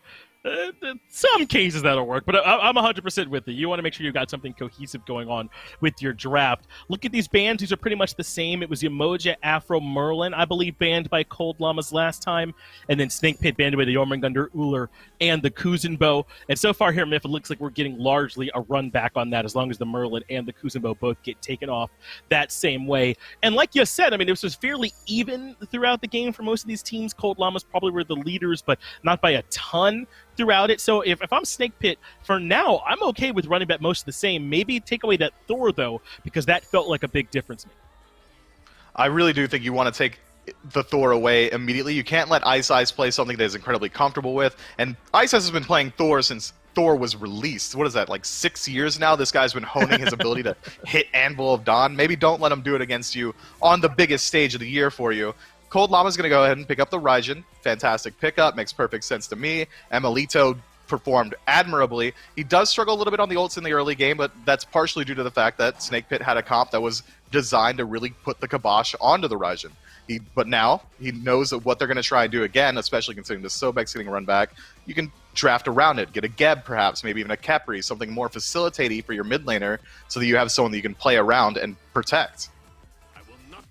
Yeah, I'm interested in what they're going to pair with this Raijin, right? And try and put him into a position where he can feel comfortable. Because really, I feel like primarily, as good as Raijin is, and you definitely want it on the side of Cold Llamas, Emil is playing it well, you also just do not want Angry playing it. He has shown us that time and time again, not just today, but throughout his time playing here with this roster. So I do want to make sure that they're not just taking it there to take it away, and that they do make sure the rest of the comp plays around it as well. Snake Pit end up going with the Sobek and the Horus, locking down their front line right away here, Myth, and we know where these picks are going to be going. Back over the solo for the Sobek, and then Horus support. I want to see a little bit more kind of active play around this To the Skies ultimate and see if they can stretch the map like we've seen in the SPL. I would really like to see it. In the SPL, you really see it used as a more of a utility tool. They use it to maneuver around the map to get early objectives, just kind of break the ankles of the enemy team. But right now, we're really seeing it only used as a combat ability. We see him dunking in to drop shields onto his team or bringing his squad into a team fight. But there are plenty of ways to leverage that ultimate, to utilize it across the map to get you an early game lead. And if Snake Pit decide to shift up their style here, they won't lose out too much in the early game. We really saw Cold Llamas. They go ahead, take Gold Fury after Gold Fury. They got more Totem Akus. They got more Pyromancers. If Snake Pit can really get on top of the objective control, which they absolutely should be able to with the additional mobility that Horus affords, that early game is going to go a lot more smoothly for them. Well, Camazotz and the Susano band away here in terms of junglers. Didn't quite cover it, but the Terra was locked in. So far, this is looking pretty similar. Now, if we do see the Unbots here and the Thor back over on the side of Cold Llamas, then we're basically right back in that same ship. But it is indeed going to be the Unbots again. I mean, I said it at the top of this game. I thought WorstTurttle had a good game on this Unbot, so I certainly don't have a problem with them running this one back. It's just that maybe there is some worry in giving that Thor back over to Cold Llamas yet again. With the Hunbots pickup, I feel like we're just rehashing our last desk phase, but maybe that's what you have to do when all the picks are the same. Hunbots into Terra. Let's touch on that matchup just a little bit. If Terra's able to use her ultimate before Hunbots does, that's a huge burst heal for the entirety of your team. Hunbots ult does very low damage and it ticks constantly, so Terra's the age-old counter pick, and he's able to pick it up again. But this time, a little bit of difference in that soul lane. Vamana gets picked up. Yeah. Good luck, Discordia. That's a huge CC immune juggernaut, literally walking you down and stomping on your head. And you are the target if you are that Discordia, because Hachiman's going to get up onto his horse and I assume just leave. He's really fast. He can just go ahead and leave if that's the case. On the other side, though, Discordia is going to do that very small erratic behavior and then get stopped on, unfortunately, by a giant baby here. So Cold Llamas should be, hopefully, with that backline dive in a good spot with that Thor there, paired with it, Gore. Something's had to change for Snake Pit, though, if they want to move it into a third game. Let's start game number 2, though, with J-Mac and Lermy. Thank you, Finch and Mifflin. It looked like we were having a salty run back there for a moment. I swear we were just looking at the exact same picks and bans as game number 1, but they changed it up right at the end. This time, Vamana and Hachiman are going to be replacing the previous Amaterasu and Shibalanke that was picked up. But, I mean, and honestly, I'm not too upset about it. It was a good game from both teams. Not one bit. I think it was pretty evenly matched throughout the whole game, but I want to see the Snake Pick clap back on this one. They are pretty much running the same thing like you said, so their strategies from game number 1 should almost apply very similarly to this game number 2, and if they don't get this one back, they actually are going to fall to the team that they beat in the upper bracket, so this consolation prize is going to be pretty big for the Cold Llamas if that is the case, and so we'll have to see how this one goes, but once again, we're going to see a pretty slow early game, I bet, because both of these teams have drafted for that late game. We might see another early kill on the WorstTurttle, though, depending on how this one plays, but Dazer's the only one in trouble here, but he doesn't seem to think so as he dashes in. Yeah, Dazer getting very aggressive once again, starting with that blink from both of these supports, so they're both looking for a very aggressive plays at the start, but Dazer the one to kick it off yet again. They get the stun into the persistent gust, tried and true combo. We've seen this dual lane for many a time, many a year now. We just see it, get the stun, it's a free knockup for the Jing Wei. I mean, it's just how it goes.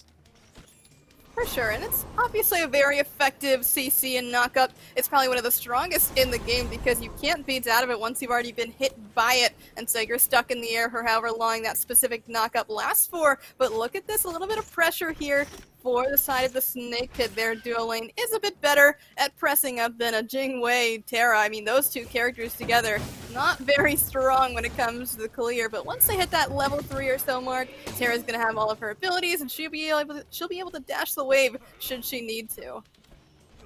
Yeah, both Terra and Horus not really strong in clear regards. Terra even worse off the nap. Once Terra hits that level 3, that's when she's more of the clear god. I mean, when she has all those abilities available, she can destroy a wave. But until then, she just kind of has to sit there for a while. Primarily goes for the CC and a great bait here, trying to grab Dazer, but holding on to that dash, he's able to get away just quick enough. So nothing out of the rotation from iceice. And it just keeps this pressure up for Snake Pit on this left side.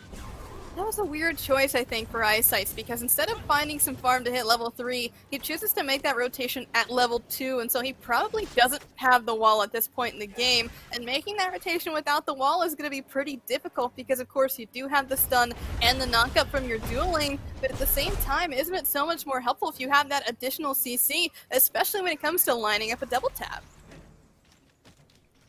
The problem I see with trying to make a gank over here onto a Horus is unless you have all 3 of your abilities on this Thor, there's 2 different ways that this Horus can get away. He can either use his Fracture or he can use that Protector Surge to get away. So if you don't have that stun available, you're kind of just wasting your time, in my opinion, over here. They're trying to save this purple buff from going down. They're not going to be able to. Spudio able to confirm that one. And there's that Protector Surge at a Dazer. Gets them both out of danger and heals them up. One thing to note during that was that Hayzer was basically out of mana there. No pots available for him, but look at this juking from Angry. iceice is here, but the Taiko drums did do a ton of damage, and that teleport in from iceice is going to get him the first blood this game, not the enemy jungler. When you're not even safe in your own tier 1 tower, where are you safe? Well, I don't know if iceice is safe here. That's his hammer down, doesn't have blink, doesn't have ult, and that's a quick turnaround. A little overzealous out of the jungler, out of Cold Llamas after that first blood. He'll fall to Snake Pit, giving that kill over to Spudio. Love that idea there from iceice, but unfortunately it seems like the dual lane probably said that they're missing, but going to their purple buff, but it looks like they skipped over it entirely and went straight to that red, because if you know that your enemy is missing, you gotta be prepared for that one. It didn't seem like iceice was ready. I just think there wasn't a call out from his team saying, hey, they might be coming your way, purple buff might be up, but at the same time that purple's up, it's not too far of a walk just to come over to the red buff, especially if you know that the jungler was being aggressive in mid, your mid laner is dead. First target is usually going to be that red buff. So, hey, they're dead, they don't have the buff on them, that means it's up, let's try and take it. Quick recognition at a Snake Pit gets that rotation onto him, and without having that ultimate available and using the hammer for clear, I mean, that's just a free kill for him. For sure, and that's really, really important too, because slowing down this Discordia as much as possible is going to be super important, and we saw how well emilitoo did with the lead last game, so if he keeps this up, he's going to be smiling crazy because he's going to get off these big taiko drum ultimates and throwing out a ton of damage like he typically does. But one interesting thing that I want to point out here is that we actually didn't see emilitoo go for a blessing, but I'm going to hold that thought real quick as Terrorem is going to be joined by WorstTurttle with a Fear No Evil. That's going to be to the skies out of Dazer as well, so that turns it into a 3v3 on this right-hand side, whereas previously 3v2. Into the mid laners, the mages will scuffle it out between each other. That blue buff was dropped. Looks like stolen away, but the tower shot is going to grab emilitoo, unable to get the last hit through it. Terrorem's going to throw Hayzer into the midst of all of them, but he does have that double dash available. The monkey toss out of WorstTurttle not going to hit, and that will be the end of the engagement at that jungle. Nice job there from StreakUp to try and dissuade Spudio from taking that buff away. Unfortunately there, Jingwei just does not have enough pressure to deal with that. And look at where Dazer is. He's by himself at the enemy red buff, and here comes the rapid reincarnation from Jingwei. So he's going to have to be careful here. He doesn't have to the skies either, so he needs to be very patient with his aggressiveness for now. But he is going to be able to steal away those little mini harpies over by the mid lane. He's going to probably jump over here to Angry in a second, but actually he's going to come straight behind the enemy because there might be a fight here.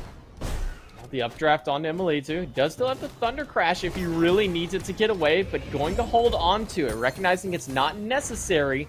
Good Strife is going to catch out iceice and Hayzer. Going to do a bit of damage to him.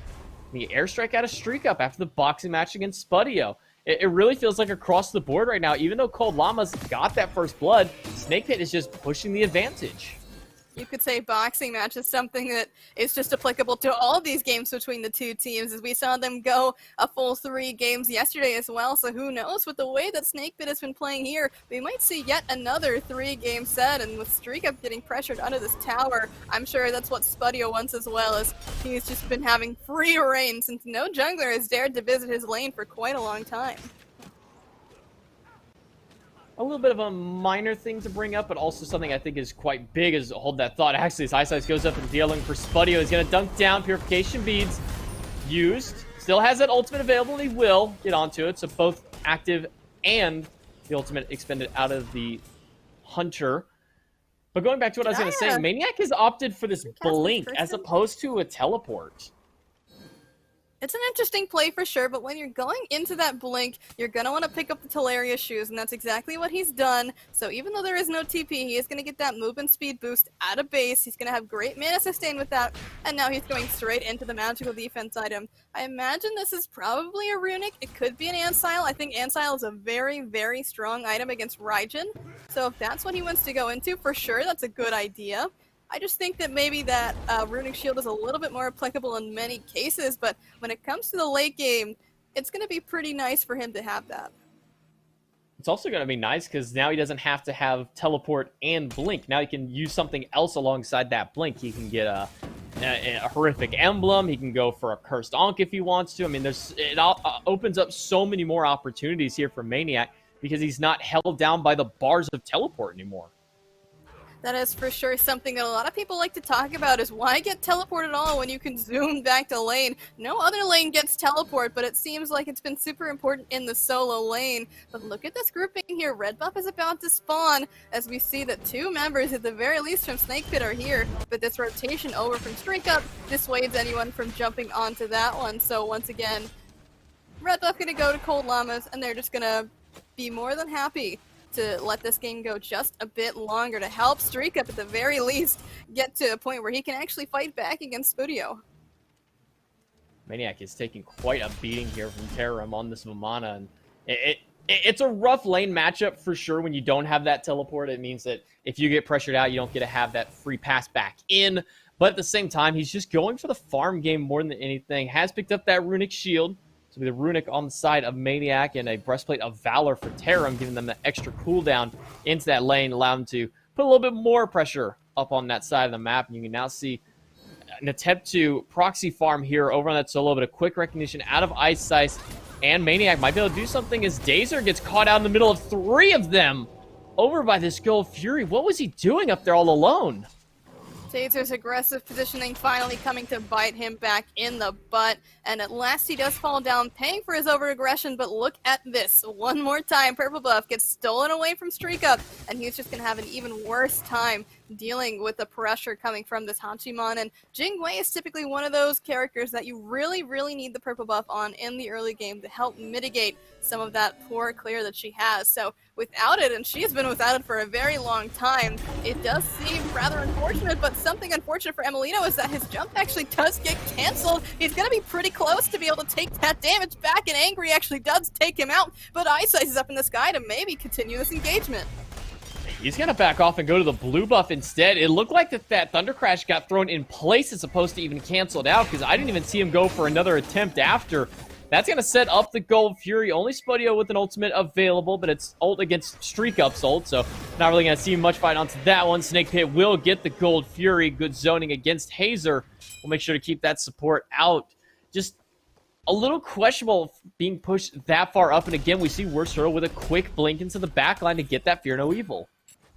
It was a great job there and great recognition from the jungler as well to be able to push that lead. And like we've been seeing him do before, he's been invading very consistently onto this purple buff, and yet we're not seeing a response from Cold Llamas. We need to start seeing them put some more pressure on them and do it a little bit smarter than they have before, because when they just get picked out in that mid lane like we saw, it's not going to be helpful coming into this mid game. But as we saw there, thankfully, maniaKK is going to be the one to try and take some fire away from this jungler as he goes and invades those back camps.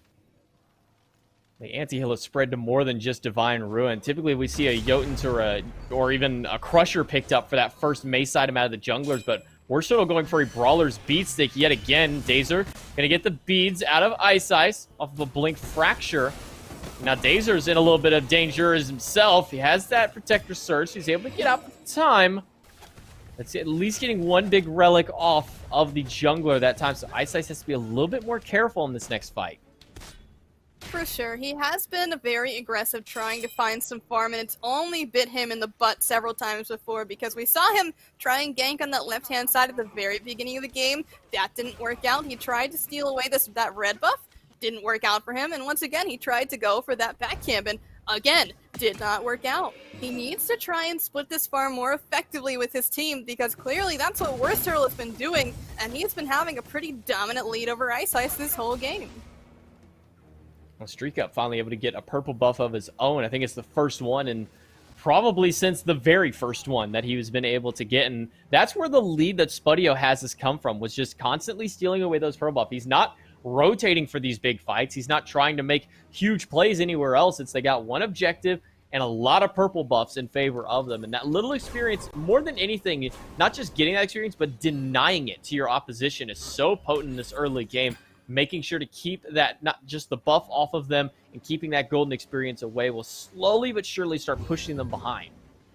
Sure, it's potent, but it's even more important to be getting some of that denial of experience against a character like a Jingwei, who does not have a very strong early game, as we've mentioned, but if you can deny as much farm as possible to her, she's going to be hitting like a wet noodle come the late game, and we're slowly starting to approach that point in the game. We've already seen one Fury go down, which was, 10 minutes earlier than we saw it in the last game, so at this point, at least they're going for more objectives here, and another one is on the board as this Pyromancer is getting started up. Up into the sky goes iceice, looking for a target and looking to be angry in the back. He will get the dunk down. The Purification Beats expended out of Angry just to make sure he can get away. The Fear No Evil is now here, and the Thorns on top is going to reflect so much damage back to Angry. He's forced to run away from this Vamana despite having the anti-heal advantage. Terrorem blinks to get back to the safety of his team, and Snake Pit are on full retreat for the fight.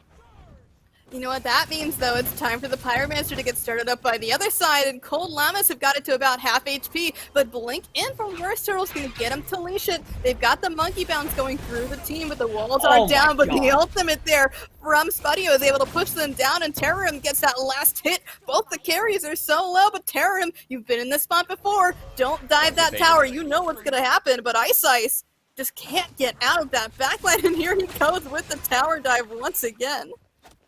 The tried and true out of Terrorem. He's just going to repeat the same process, but now he's going to zone out maniaKK so they can get that Pyromancer. Great fight out of StreakUp, pushing everybody back. Almost got StreakUp and emilitoo on that, but not quite enough. And unfortunate for iceice, he was just too far back and too far gone to be saved by the rest of his team. Blue buff will be secured by maniaKK, and tier 1 tower in the mid lane will fall down. Llamas have been in this position before, though.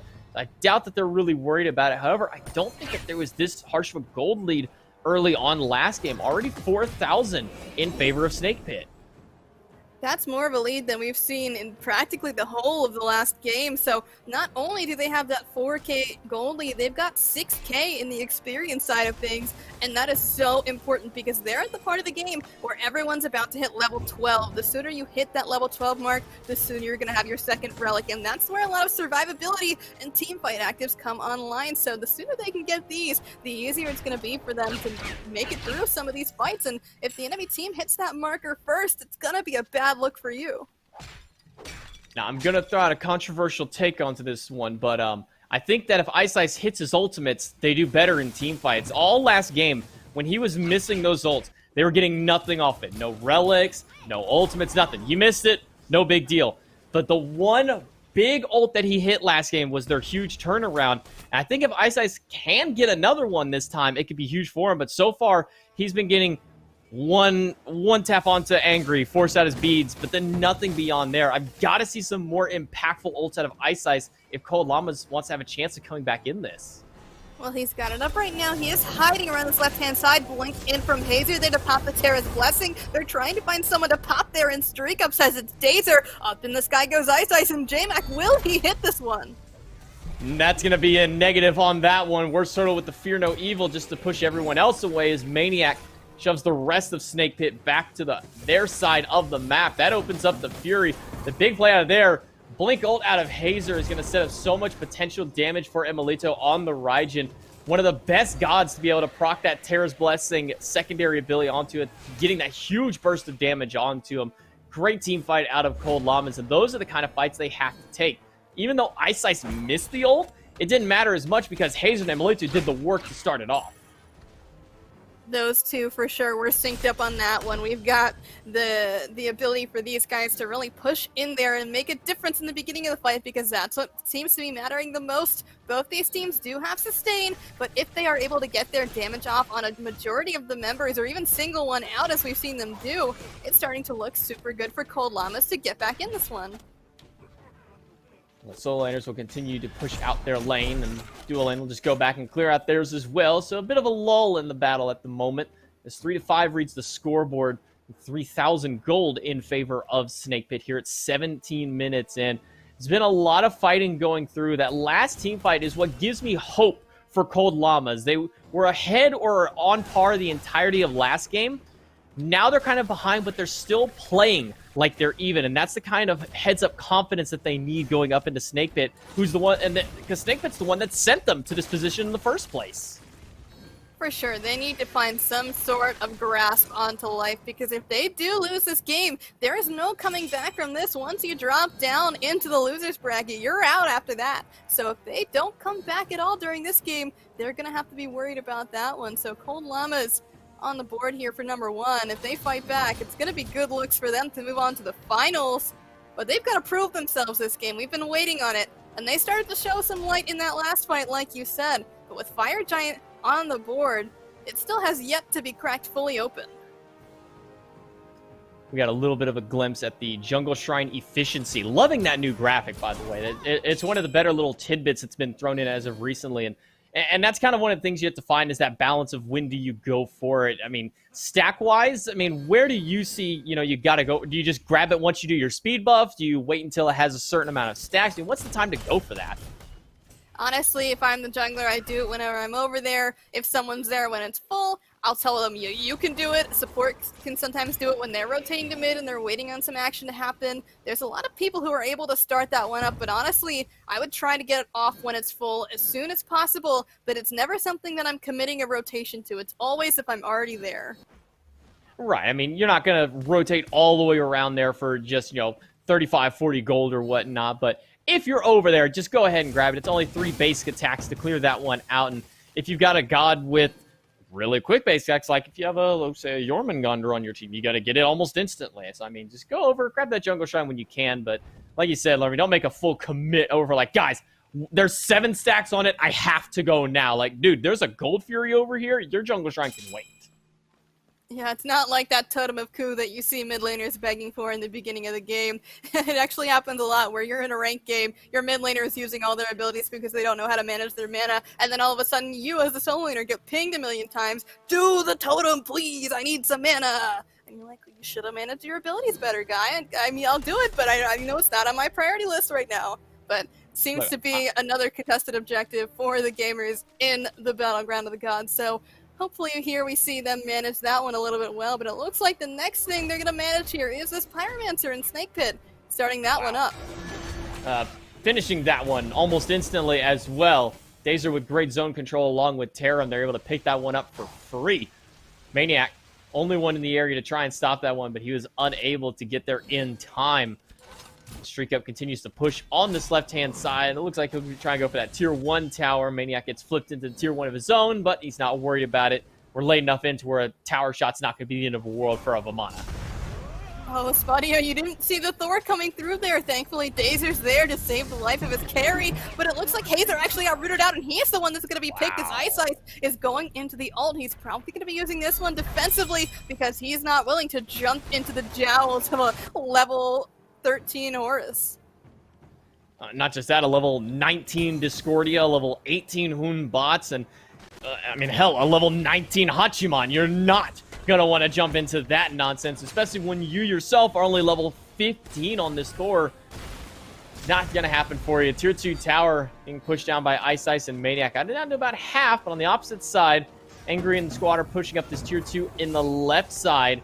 emilitoo trying to get some damage onto him, but not going to be able to get the follow-up with that Raiju. So tier 2 tower continues to slowly whittle down before it inevitably crumbles under the might of the Snake Pit. I really love that wraparound there that we saw from WorstTurttle. The fact that he was coming around the back, they know that they don't have Fear No Evil on his side, but at the same time, with 4 members in total on that left-hand side, both the Raijin and Jingwei have to be very concerned about the damage coming out from the monkey, and just that fact alone allowed them to turn their gaze away from the tower for enough time for the rest of Snake Pit to take it down. And look here, jump in from the Sophic to be able to pull Hayzer back, and that bit of distraction was enough for them to pull off the Gold Fury. It looks like these guys are really making a lead. Yeah, Snake Pit with some great CC chain, and looking for a cheeky play here. All 5 players are going up into this to the skies. Oh, where are they going to dunk down? It looks like it's right into the back. Blinking on straight into emilitoo, who's forced to use anything he can to get out, but the golden apple is too much damage, and they're able to get 1 pick off onto that one. iceice looking for something, looking for safety, as he has no way of going down into 5. Another defensive ultimate out of this Thor. So super unfortunate play here from iceice. He's been using these ultimates at pretty decent times in the early game, but now in the late game, of course, he was trying to peel out his mid laner, but there's nothing you can do to peel away a mid laner when there's 5 members sitting straight on top of him, and ultimately, he's going to get zoned out here by WorstTurttle as 3 members of Snake Pit are starting up this Fire Giant, and it's getting very dangerously low. Immediately jumping off the Fire Giant and into the enemy's grasp. WorstTurttle able to take out iceice very quickly. maniaKK thrown back into the clutches of Angry. The Unruly Magic will do a good amount of damage to maniaKK. That Divine Rune keeping him from healing up to max, keeping him from really getting that beneficial heal. Terrorem now getting low against StreakUp. StreakUp's going to dash in aggressively with that agility, looking for the final bit of damage. He continues to chase out Terrorem. Terrorem's just trying to juke around as much as he can, but it's not going to be the same for Hayzer as WorstTurttle picks him up. StreakUp grabs 1. Thunder Crash in from emilitoo, but I'm not sure that was the call to go for there, as he's going to get dropped immediately.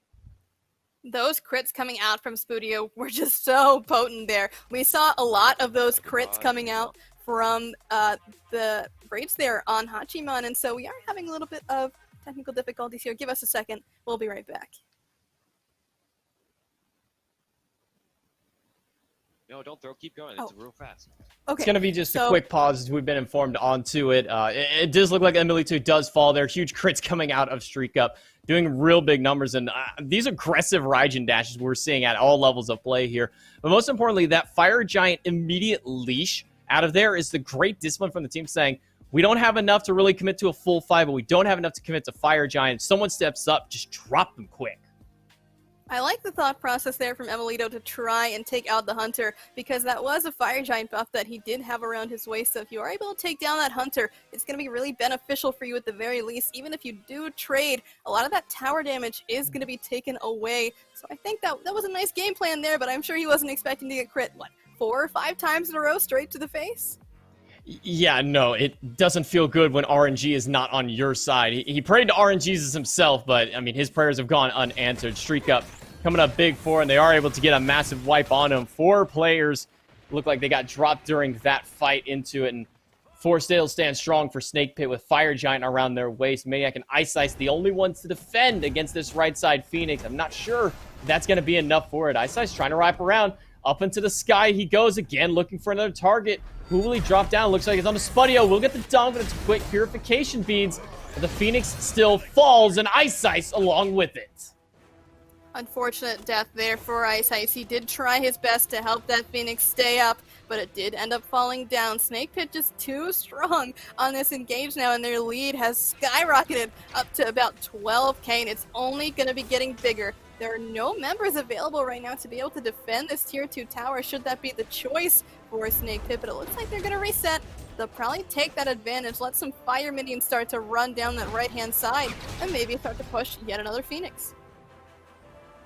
Well, with only 1 tower left onto the map, would be made quick work by the Snake Pit, and now they're continuing to push that advantage. 12,000 gold, the biggest lead that we've seen out of these two teams for these 2 games so far. Last game, it was pretty much dead even all the way through, but Snake Pit have really opened the jaws wide open and thrown Cold Llamas to the sharks here. Only 2 players have hit level 20 so far, and it's just those side lane kind of carries, the solo laner and the Hunter for Cold Llama. Meanwhile, everyone but Dazer, level 20, nearly 6 slotted as well. Very important still at this stage. Only 25 minutes, that golden XP really does still matter. For sure. We're getting to the point where it really is important to be hitting that level 20 marker, because especially here for iceice, he's sitting at the same level as the enemy support, and unfortunately there just is no farm on the map for this jungler. He is going to do over to this right-hand side, take out some of these minions. I'm really glad they're putting him over here because he does have that semi-global ultimate. He will be able to travel across at least one lane should he need to. And right now, the pressure on the left-hand side tells me they're trying to split open this base from the sides. I mean, WorstTurtle's been putting in some massive work these games with these Fear No Evils. Has that Erendite online as well as the Heartseeker doing so much damage and with so much control out of the Soon bots. You can see iceice is trying to make a rotation over to this left side. Phoenix taking a little bit of poke, but nothing too significant just yet. Everyone on Snake Pit staying back, getting the sustain from that Fire Giant and from Dazer as well with that Horus. That is going to be the big question here, is who's going to go in first? Is it going to be Dazer or Terrorem? Or are we going to see the aggression from these junglers in the mid lane start to open things up? But with that Aegis pop and the Fear No Evil, it looks like it's going to be a stalemate back over in that middle side. But those pokes out on the StreakUp are so good, and Hayzer's here popping the ultimate. iceice into the sky, finds 2 with no beads out of Spudio available. This time he will grab him. iceice grabs 1, but meanwhile it's returned into fire with WorstTurttle dropping down iceice. And poor maniaKK, he's not getting enough healing through between all the anti-yellow items and abilities. He's just unable to find a path out, and the only path that he was able to clear was Terrorem to grab him right out. But StreakUp has returned from the fountain. That rapid reincarnation gets him right back into the fight and pushes them back. 2-for-2 trade, and the Phoenix still stands.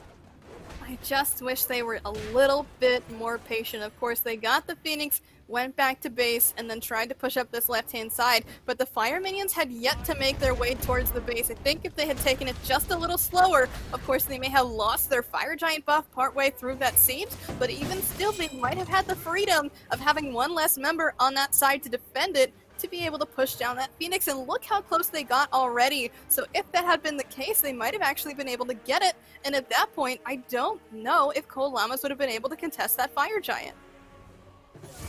WorstTurtle pushed very far up here on this right-hand side. Fire Giant sets respawn in just under 30 seconds, and that will be the next objective for Snake Pit.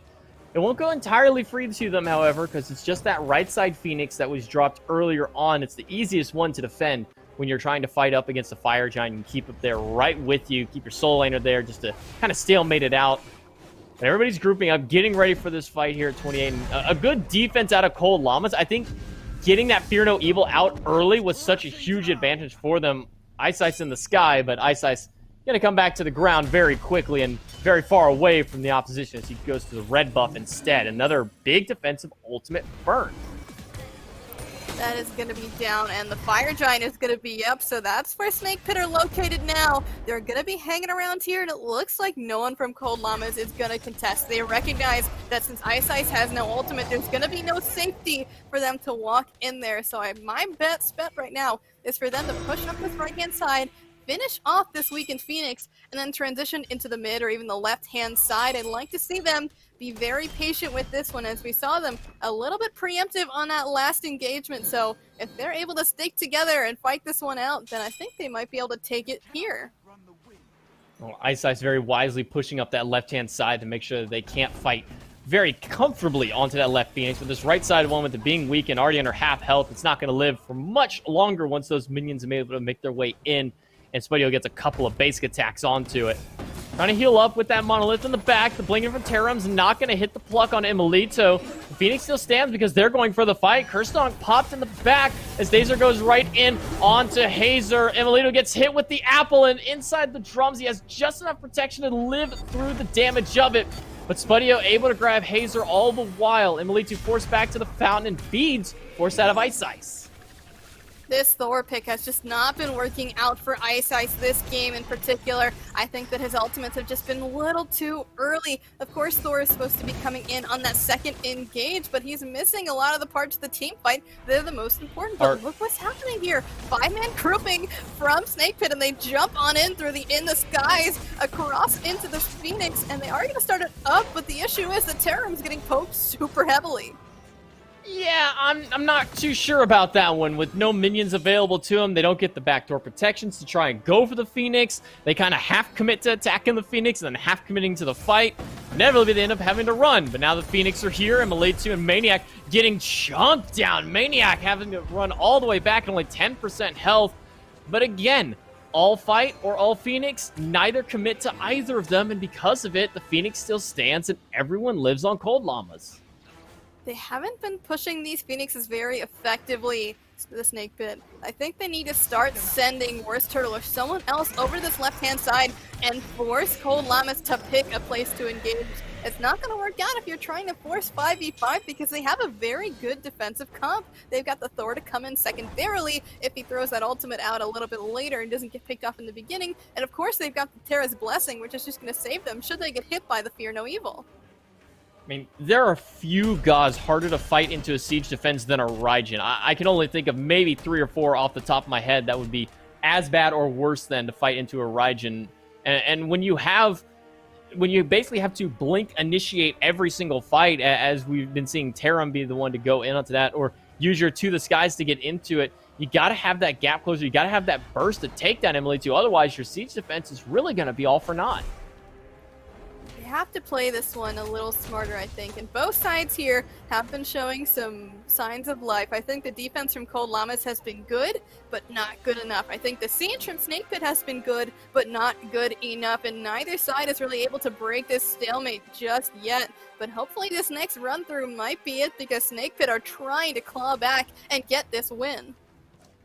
I mean, if there's one thing I learned from former SK Gaming last season, it's that siege defenses are some of the most powerful things you can have in your arsenal as a team. If you have some of the best siege defense in the game, you can win games off of it, but you got to be able to get something else alongside the defense. Once the defense is over, you got to have the offensive capability to push down into the lanes. The right Phoenix is still down for a couple more minutes here as they're pushing up onto this left and splitting one player over for the mid, being WorstTurttle on the Hoon bot. Up into the drums goes emilitoo, but he got chunked down by a couple of crits and some damage out of Angry's Discordia. Puts him at about a 3rd health, and he's going to be forced to go back to the fountain. That could leave an opening here for the Snake Pit to move in, but maniaKK is not going to give him that opportunity. Up in the sky goes iceice, and Dazer's trying to get everyone else into the sky is used to get everyone out, but look, minions are pouring into the base. They need to be aware of this, and the timing was just so unfortunate because they took that fight just a second or two too early, because if they had been able to push someone over to that right-hand side to get those minions, I think they would have won that fight, not to mention how low they got emilitoo. I think one thing that Mifflin and French brought up on the deaths that was so crucial was Dazer's use of the ultimates throughout that first game compared to now. It was kind of a one-note Horus ultimate almost every single time in game number 1. This time, Dazer's actually mixing it up a little bit more, and I like that kind of change-up out of this Horus. You need a little bit more utility with that ult. You can't just be, okay, dive in, okay, dive in. Use it. You have a shield. It's global mobility for your team. I mean, you got to be able to utilize that ability. And I think this game, Dazer's done a much better job of it. Yesterday we saw malisk on that character doing a pretty good job of mixing it up as well, so I'm glad to see that we're seeing some of that kind of play coming out from Dazer here on the Horus. But once again, Fire Giant started back up. This time it is enhanced, but this time Terrorem's got to be on the defensive as he's getting crit a ton by that Jing Wei. So even though the damage is coming out, he's going to be the one that's in danger, surrounded by 2, but a good dash is going to get him out safe. Enhanced Fire Giant is the one that's up for fight now. We're past that 30-minute mark. Pyromancer will be the one that gets dropped, however. Snake Pit picked that one up absolutely no problem. Hayzer takes a good bit of damage out of the Discordia. Angry really being left alone in this game, and I think that's the big difference. Is last game it was all about diving Angry, keep this Discordia down, and they were able to push that advantage. This time around, Angry's been kind of left alone. He's just been throwing abilities all willy-nilly left and right. And up into the sky goes iceice, looking for Angry, but he's going to split the uprights onto it. WorstTurttle gets one, but Ice will find Angry with the damage out of his hammer and out of the spin to win. Terra's Blessing is good to help get one, but they trade out as a 2 for 2. Hayzer still lives, but Terrorem falls. Terra does have the blessing available should they choose to fight again, but the issue is that the jungler is still available for the side of the Snake Pit, so if they push into that, they've got to be aware that they have one more damage character than on the side of Cold Llamas. Of course, maniaKK is not one to not do damage, of course, but it's nothing compared to the full damage Hydra's build from this Hunbots, and of course they are trying to start this Fire Giant up one more time, but also remembers looking straight in that direction. They're not going to let it go without a fight, and I don't think they're only going to be able to do it with 2 members strong. Nah, I mean, Spudio is strong, but he's not up to that par to be able to fight against this enhanced Fire Giant with just the support of Dazer there. They're going to need more. They're going to need Angry's extra burst damage on this Discordia to really chunk through that enhanced Fire Giant. It's so tanky at this stage of the game. You can see in the top, 17,500 health on one objective. That is a lot to go through. For sure, and that's why a lot of these carries are going into crit. Crit is pretty good against objectives because you're going to be doing a large chunk of damage just with your auto, so it's not going to be needed for you to throw out many abilities on there. Of course you should, because it's going to increase your DPS, but at the same time, your autos that typically would do a lot less damage are going to be chunking now that you've got that crit, and especially considering the build from Spudio here, he's got a ton of it on his side. That fully stacked Rage, Wind Demon, and Poison Star basically means he's going to be critting almost every single time. I feel like he's lacking a little bit of that oomph power out of it, though. Sure, he's got the triple crit, so whenever he does crit, it's going to bring a lot of utility to him, but I feel like he's missing that extra little bit of damage needed. Maybe this Titan's Bane will be enough to help drop this down, but Fire Giant again started up. Terrorem, this one, tanking as they try and bait something through. I don't think they're going to full commit to this one just yet. They can see the enemy team moving in. Cold Llamas pushing forward. And the Fear No Evil onto Hayzer. Only going to give him down to about half health with the rest of the team chasing through. The Golden Apple goes on to StreakUp, but he has the Aegis to avoid the second half of the damage. Into the sky goes iceice. Angry picks up Hayzer, and maniaKK is chasing down and batting away this Discordia. But WorstTurttle gets one as Spudio falls to iceice. The pluck out of Terrorem just to keep them off of the carries. Angry does make it out of that one alive, but can't say the same for that ADC, but a nice pluck there by Terrorem brings maniaKK back into the clutches of the Croc, and a nice immune there from Angry. He's going to take down iceice as well, and the only one remaining is StreakUp, and he's so low to boot, but the crit there, the double crit, and he actually takes down WorstTurttle with that last auto attack. So unfortunate there for the Hunbots. He was trying to clean up, but StreakUp is the one that cleaned him up instead. crits hurt, right? I mean, Oh, yeah. they kind of do a lot of damage. Oh yeah, you never want to take a couple of those to the face like we just saw WorstTurttle do, but StreakUp's getting chased literally all the way back in his base. Come on, boys, just do the Phoenix. I'm out here doing my job, says Dazer, but you need to be hitting that weakened Phoenix down, and there it goes, sending even some Oni minions into that base, and thankfully StreakUp does do quite a bit of damage to them, so he's going to be able to clear them up. No minions pouring into the base just yet, but still, every single person is going to be pulling out these camps away from Cold Llamas. Everyone has hit level 20 at this point, but at the same time, it's going to be really important for them to get the rest of the farm that they need to sell off their boots and finish their build. Here at 38 minutes, one big death could spell the end for it as Hayzer gets caught out, gets hit by that golden apple, brings him down to about a quarter health, but he'll still live through. A little bit of assist from StreakUp to make sure that he can get back to safety. But here at this stage of the game, like I said, one kill can spell disaster for a team. If they can pick off a tank, that's a massive amount of frontline or backline pressure that you don't have to deal with anymore. They need one good ult out of iceice to turn this one around, or get one really powerful pick with them. If he can get that, I can see Cold Llamas turning this one around. For sure, and I think, honestly, when it comes down to it, next EFG wins. If they're able to take this down and get a deicide, I could see it super easily that we see Cold Llamas push straight through that mid lane and into the Titan room. And of course, there are still several towers available, but it's better than the alternative of the Snake Pit getting it and then pushing straight through with only 2 Phoenixes available for the defense of Cold Llamas. A little bit of a ward battle here below the Fire Giant just to get vision control in that alleyway. The blinking from Terrorem is going to throw maniaKK into the fray. He'll barely get into that Colossal Fury, but he's not healing very much at all. iceice in the sky, looking for a target. Recognizing Angry was sitting into the back, he's going to go too, but the dunk is not going to hit. The purification beads forced out of him as Dazer hit him with the fracture. Thunder Crash in from emilitoo, as well as the ultimate out of Spudio, but it's not enough because Terrorem falls to StreakUp. Meanwhile, Dazer pushing into 3. He's taking way too much damage to continue fighting. Luckily, has that Protector Surge to get back to Spudio. All ultimates have been burned on both sides, but everyone seems to want to reset here. They have to deal with these fire minions charging down this right-hand side, and there seems to be a pretty big grouping of minions on the left as well. So hopefully we see that some of the carries here for Snake Pit are going to take advantage. Maybe they grab the Pyromancer while everyone from Cold Llamas is running back to the base. They can see him on the map as they fight the minions, but look at this. They're all starting to group back up on this right-hand side, so maybe they take the call and actually go for this Fire Giant while everyone's ultimates are down. A hefty minion wave pushing up that left side did serve quite a powerful threat. Even if it's regular minions, one of that size getting into Phoenix surely spells disaster. If it doesn't drop it, it at least brings it down to probably half or less on health. So they had to be very wary of that one, and StreakUp making the call to go clear that out. But right back to the enhanced Fire Giant we go here, 41 minutes in. Only 2 Fire Giants taken, and out of those 2 Fire Giants, only the right side Phoenix has been taken on a consistent basis. Snake Pit just can't seem to close the deal on any of these other Phoenixes or any of these other fights. This enhanced Fire Giant sure would help, though, because it does remove those backdoor protections. So if they're able to make it out of this fight with the Fire Giant and a majority of their members still alive, I could see this being the end for Cold Llamas. And if they do actually take this game, it'll be tied 1-1 in the set. And that just means that it's anybody's game.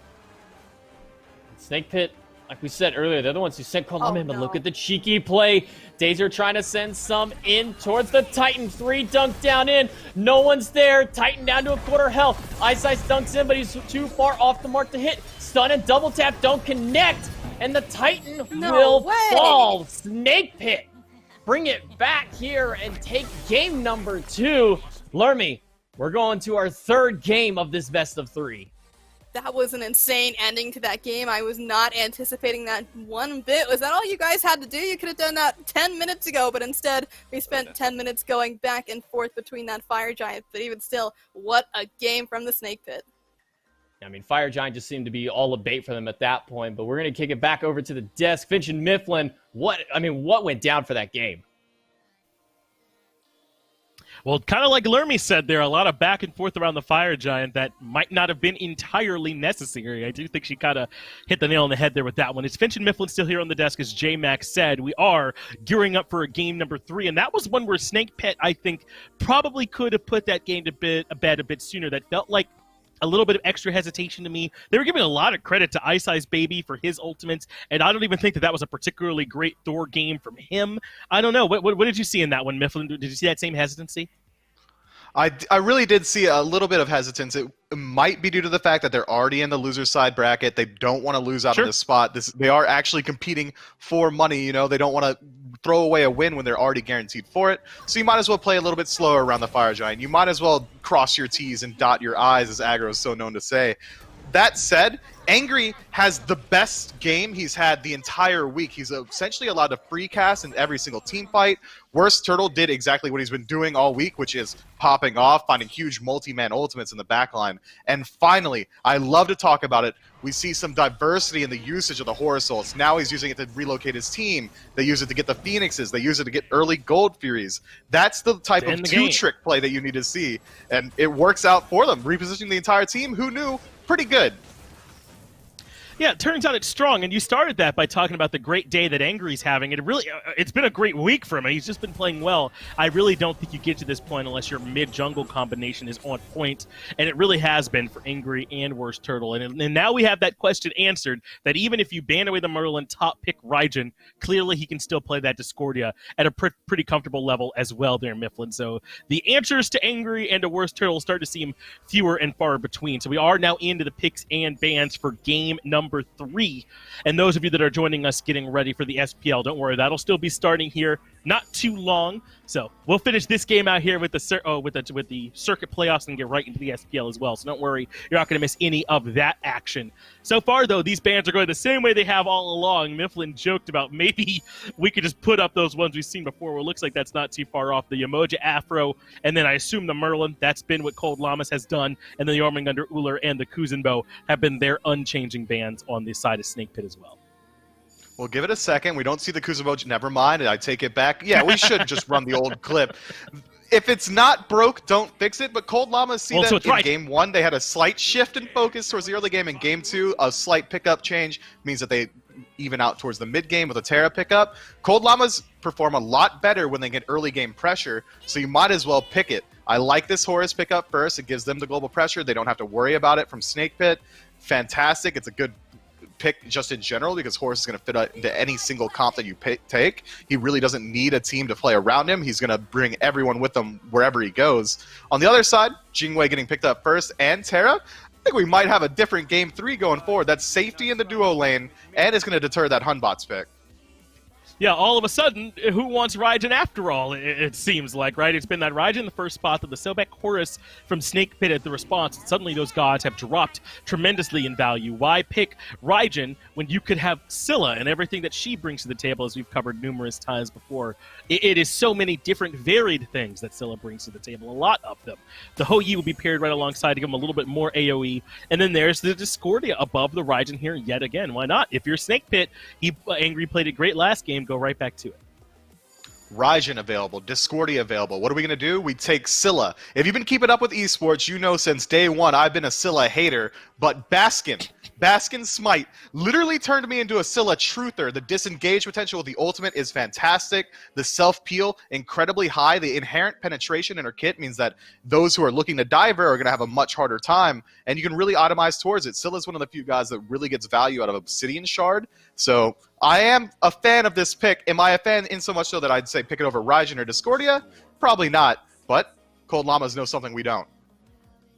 Well, they are happy to pick this. If they draft some setup here, then those are usually the drafts where Scylla looks pretty good. Man, spoken into existence, no one does setup better than Athena. So yeah, Crushes and I'm a Monster are going to be hitting aplenty on the side of Cold Llamas. They'll also draft in the King Arthur. So now the question is, where are all these picks going? It's looking to me like Athena jungle here, Myth.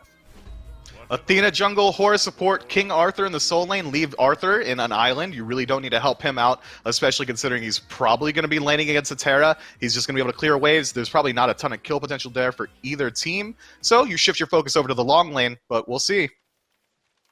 Man, good Scylla play has turned even Mifflin. His heart grew 3 sizes this day. Let's start up game 3 with J-Mac and Lermy. Thank you, Finch. Thank you, Mifflin. And thank you, Cold Llamas and Snake Pit, for finally bringing us some new gods to the table. Scylla, Ho Yi. I mean, everybody but the horse is a new god, not just for this team, but in this game. Finally, a little bit of mix-up here, and most importantly for me, Athena jungle, Lermy.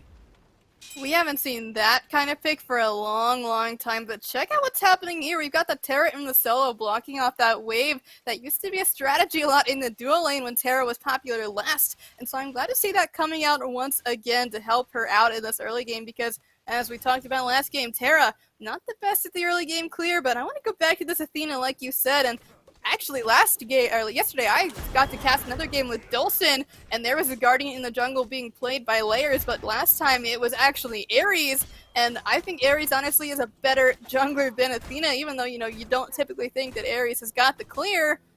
I still think that he has some better CC and better setup. I mean, if you don't think Ares is good clear, you've never clearly started fire in that jungle. I mean, that flame that he has is so powerful, especially against, like, even if you throw him in dual lane. He is one of the only Guardians I would ever take to clear an Alpha Harpy pre 5 minutes. Just because of how powerful flames are and how much damage it does to camps. And just anything, really. But into this one, it will be the Athena jungle piloted by iceice, straying away from the Thor this time. No Thor, no Hoonbots this time. It's now Susano and Athena. Brand new fresh takes here in the jungle for these two players.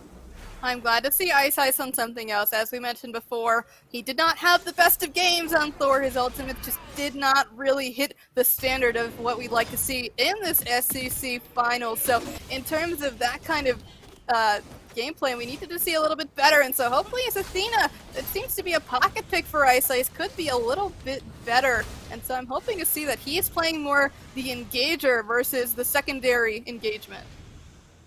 The one thing I'm most worried about for Cold Llamas is that they allowed Angry to pick up Discordia for another game. He's only been getting better on this goddess as the games have gone on. Last game with his performance, I mean, if he keeps on to that same potency he did last time into this game, and you can already see he's topping the XP of minute charts at the moment, so he is getting that farm game going. And I'm kind of scared for Cold Llamas going into this later game. I know that Mifflin talked about actually believing in Scylla once again, and of all the people, you would think I would also believe in Scylla, but even though I have many stars on that character, I think that she's just not good in this meta right now, and we have seen emilitoo play this character before, and with even our experience casting some of the Smite proms, we've seen someone, Xenotronics, take that one up as well, but I just feel like it's not the best pick for the mid lane in this meta. I'm going to be very concerned to see if emilitoo is able to scale into this late game because, of course, Scylla is a very late game pick, but her ultimate just is not going to be the deciding factor. And since it's very slow to get off and very dependent on those resets, she's going to have to really be focused on trying to find some last hits.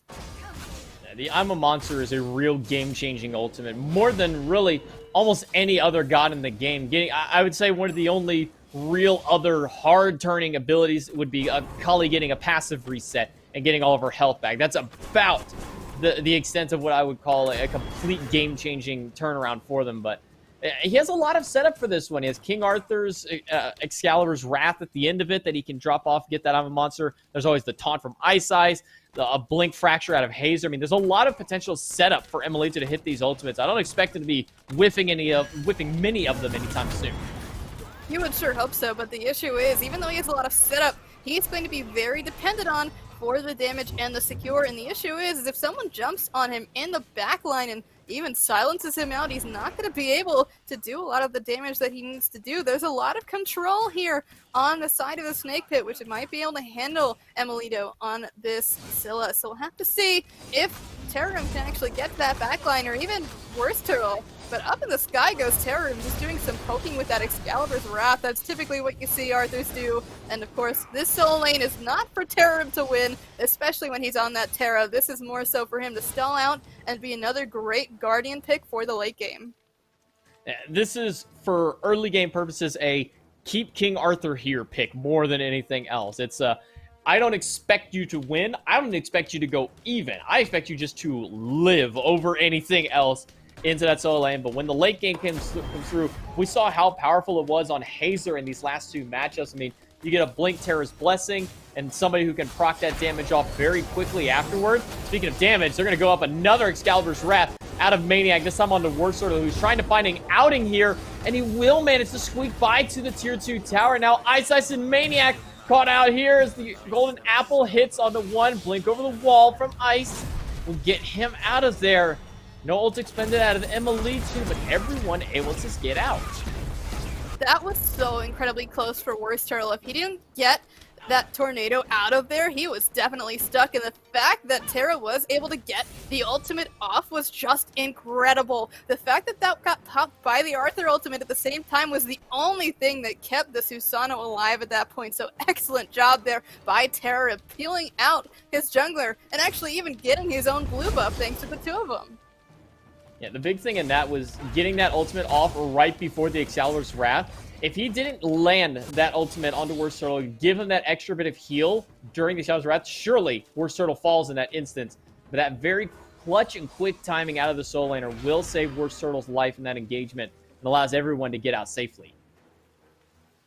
We still haven't seen first blood yet. We're sitting at about 6 minutes in this matchup, and this really is the last one that we'll be able to see. 1-1 on the scoreboard for these teams, and this is a rematch from what we saw yesterday. So if we're looking at it, we are hoping that SnakePit are the ones that come back out on top to run it back in the finals. But at the same time, Cold Llamas have not been performing badly at all this set. We did see them take a loss in just the last game, but even still, we've seen them switch up their picks quite a lot. So this may be the difference maker here, and honestly, it seems like it's working so far. maniaK now forced under the tower after taking a little bit of poke. He has that Glad Shield online, so he does have his sustain with that King Arthur. Without this item, I mean, I think it's no surprise without a Glad Shield, King Arthur really doesn't do all that much. It is not that scary of a target, so I imagine very early anti-heal will come out as we have seen in previous games. Most likely Angry will pick up a Divine Ruin like we've seen in the last 2 games. Interesting here to note, though, that his direct opponent, emilitoo, is going for a book start. I'd imagine that they're going to be leaning into this library build that we're seeing from some mages, which is buying most of that book tree. Probably going to start off with the Book of Thoth, maybe next into the Polynomicon or Soul Reaver, and then they might even choose to go into the other one after that. And if they want a full commit, of course, they can go for that Book of Dead to get a nice little shield whenever they get dove on. And the good thing about going that build is that they all somewhat build into each other, because a lot of the stats on these books are that extra mana. So being able to help out your books by getting more books, I mean, who doesn't want to live in a library? I mean, we're stacking books on top of it. I mean, Book of Thoth and Book of the Dead both need at least one other to really be efficient. You can get the CDR boots as well if you get those Shoes of Focus. You get the extra mana, so it helps that one out. But usually with one of those items, you got to go another book to make it really worthwhile. As we can see, maniaK getting aggressive onto Terrorem. Gonna have the dashes available, and the Beyblade will get him a little bit of distance before he gets stunned out. And Terrorem continues the pressure, keeping maniaK pushed out and taking that blue buff away from him. Excalibur's Wrath onto WorstTurttle, waiting for a shot onto the back. The golden apple thrown into the midst of all of them. A massive typhoon coming out of WorstTurttle. Will have dropped down 3 players. Angry getting 2 of them, and WorstTurtle with 1. That's the CC chain that you need out of that mid-jungle synergy. I mean, that was like picture perfect team fight, exactly how it should be going. Angry got the bounce of the apple. Dazer got them all stuck in one spot, so they were trapped in the typhoon. And of course, that ultimate from Terrorem is just going to be some extra damage on the top. So what an incredible combination between these 4 players. And now it's on to Spudio to maybe start his end of the bargain. He's on the string way, so he's going to be a little bit slower to start. But again, it's really important for this guy to keep on farming, because if he doesn't, it's going to be very concerning in the late game. But look what's happening here to emilitoo. He's getting targeted out. Very aggressive dunk down onto him, but they're going to turn that one around quickly. Angry with no mana to save his support, as Dazer is the one who falls down. The 1 kill on the board now for Cold Llamas after a very aggressive play out of Hayzer. Looks like they're going to push up into this mid-tier 1 tower. Arthur might be making the rotation, but it looks like he's just proxying. But WorstTurttle actually blinks into the crush and does not get out of that as the Typhoon got picked up by iceice. So instead of teleporting out, he teleports straight to the enemy jungler and does get taken out. So unfortunate turnaround there for the jungler, even though he was trying his best to defend the tower, and he did end up actually saving it, but it did cost his life. Back camps will be stolen away by maniaK, and on the bottom side, Harpies will go to iceice and Hayzers. They just go back to clear out their sides of the jungle after an extended amount of fighting going through there. We saw the fight happen onto the right-hand side. That translated to an aggressive play over by the Tier 1 tower, and then continuing even further into that Tier 1 to push in. Terrorem looking to do something cheeky here, but now that Hayzer has been spotted along with it, not sure if he stole that one away. Looks like he did manage to get that one out. Great little play by Terrorem, taking the buff away from King Arthur, and that's going to make his laning not so fun with that lack of mana. That is one thing that King Arthur desperately needs. You can't roll your face on your keyboard if you don't have any mana. And taking a look at his bar right now, it is getting lower and lower. So he might have to go back to the base, of course. Teleport is up for this warrior, so he might just be able to go back scot-free, pick up his next item. He's going into this defensive magical item, which could be a ton of things, but it might be more so into the cooldown in the Genji. Yeah, I think Genji's going to probably be the play, and you have a monster right onto Dazer. Doesn't need a whole lot of setup for that one if he can't move. Picking up another kill onto the support. And Dazer, on this Ganesh, we haven't really talked about it. We mentioned how the Llama monster is so crucial for setups, and one god that can do well of keeping a Scylla out is a Ganesh because of that silence, because of the knock available, throw down the pillars. If you can land it on a Scylla trying to charge that ult, it can do a lot of damage, but so far in this early game, it just hasn't really proven fruitful aside from that first engagement that we saw. I want to see them try to find more of those, and now that we're hitting about the 10-11 minute mark, it's time to start looking at the Gold Fury, and that's really one place where they're going to have a big open area to throw out the pillars, and perhaps that's really the next place that we're going to see a very successful engage happen from the Snake Pit, because if they want to succeed, I want to see them start to throw out these ultimates once again synergistically. I mean, if it's any semblance of the previous games, looking at the Gold Furies about all these two teams are going to be doing, maybe fighting around it, but for as much play as it's gone through, Objective has kind of been the most toxic amongst it because they're just constantly fighting around it, but never getting that objective. It took, I think, a solid 10 minutes last game before one team was finally able to find an opening to grab a Gold Fury. We'll see if any team try to start this one up, but with everyone alive on the map, I highly doubt it unless they can sneak out something cheeky with it. Hey, the one thing to consider here is that emilitoo is on Scylla, and the one thing that Scylla does very well is secure things. Not only does that crush do a ton of damage, but so does her ultimate, I'm a monster, and that's kind of what we've been missing from a lot of these mid lane mages that are meta. Raijin doesn't have that, Persephone doesn't have that, and neither does Discordia, and that's going to be a big issue coming into these objective fights, is that of course the apple is going to be there to dissuade people from walking up towards the objective, but at the same time it's going to be an issue in securing it. Dazer's gonna fall, catching off that dash with the taunt out of iceice. So big for them, but Hayzer's unable to get to the skies fast enough to save it, so it'll be a one-for-one trade. Jungle for support, a little bit more in favor of Snake Pit there, picking up iceice.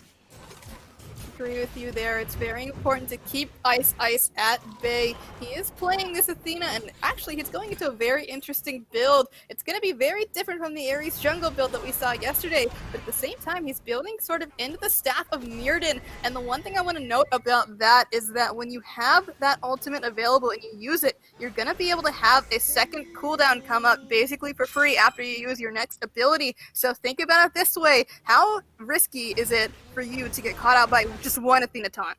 Now how about two Athena taunts back to back? I mean, the first one to get the beads, the second one to get their life. I mean, it's a dangerous combination on this Athena. The only thing more fun than that, it honestly would be a Staff of Mirrodin with Ares. You can get up to 6 chains going out at one time if you can land all of those, and that can put out a lot of damage and control. But looking into this game here, I mean, iceice didn't have the best performance in game number 2. Was a little shoddy with it, but this time on a much tankier build and going for a more control option as opposed to the big burst. I like that switch up here by iceice. For sure, and another thing that helps with is it does give him a bit of cooldown, and of course the more taunts that you could throw out the better, right? That's the whole theme with going this build, is just having a ton of taunts to be able to set up his Scylla, and clearly the setup has been doing super well so far for him because this Scylla is 2-0-2. Gonna put quite a bit of damage here on a Dazer, and, well, just like the previous 2 times, he'll go down very quickly to 1 stun out of Hayzer. That sets up for the Sikkim Crush. The Yamamoto didn't finish the job, but regardless, able to get that kill. It's a 4th death now onto this Ganesh. I think it might have benefited Dazer to be going the beads active, and I know a lot of people kind of have this sort of taboo that support shouldn't be going beads, but at the same time, Hayzer's fallen down 4 times so far, and StreakUp might be the next one to go down. A great Aegis actually immunes that Typhoon coming through, and here comes the Athena ult. He's got to be careful though, because Spudio is here. Juking out enough autos, so he's able to live through it, able to trade out 2 for 2. Into the mid lane goes Hayzer, but he'll dash away immediately. Back to the safety of his teammate.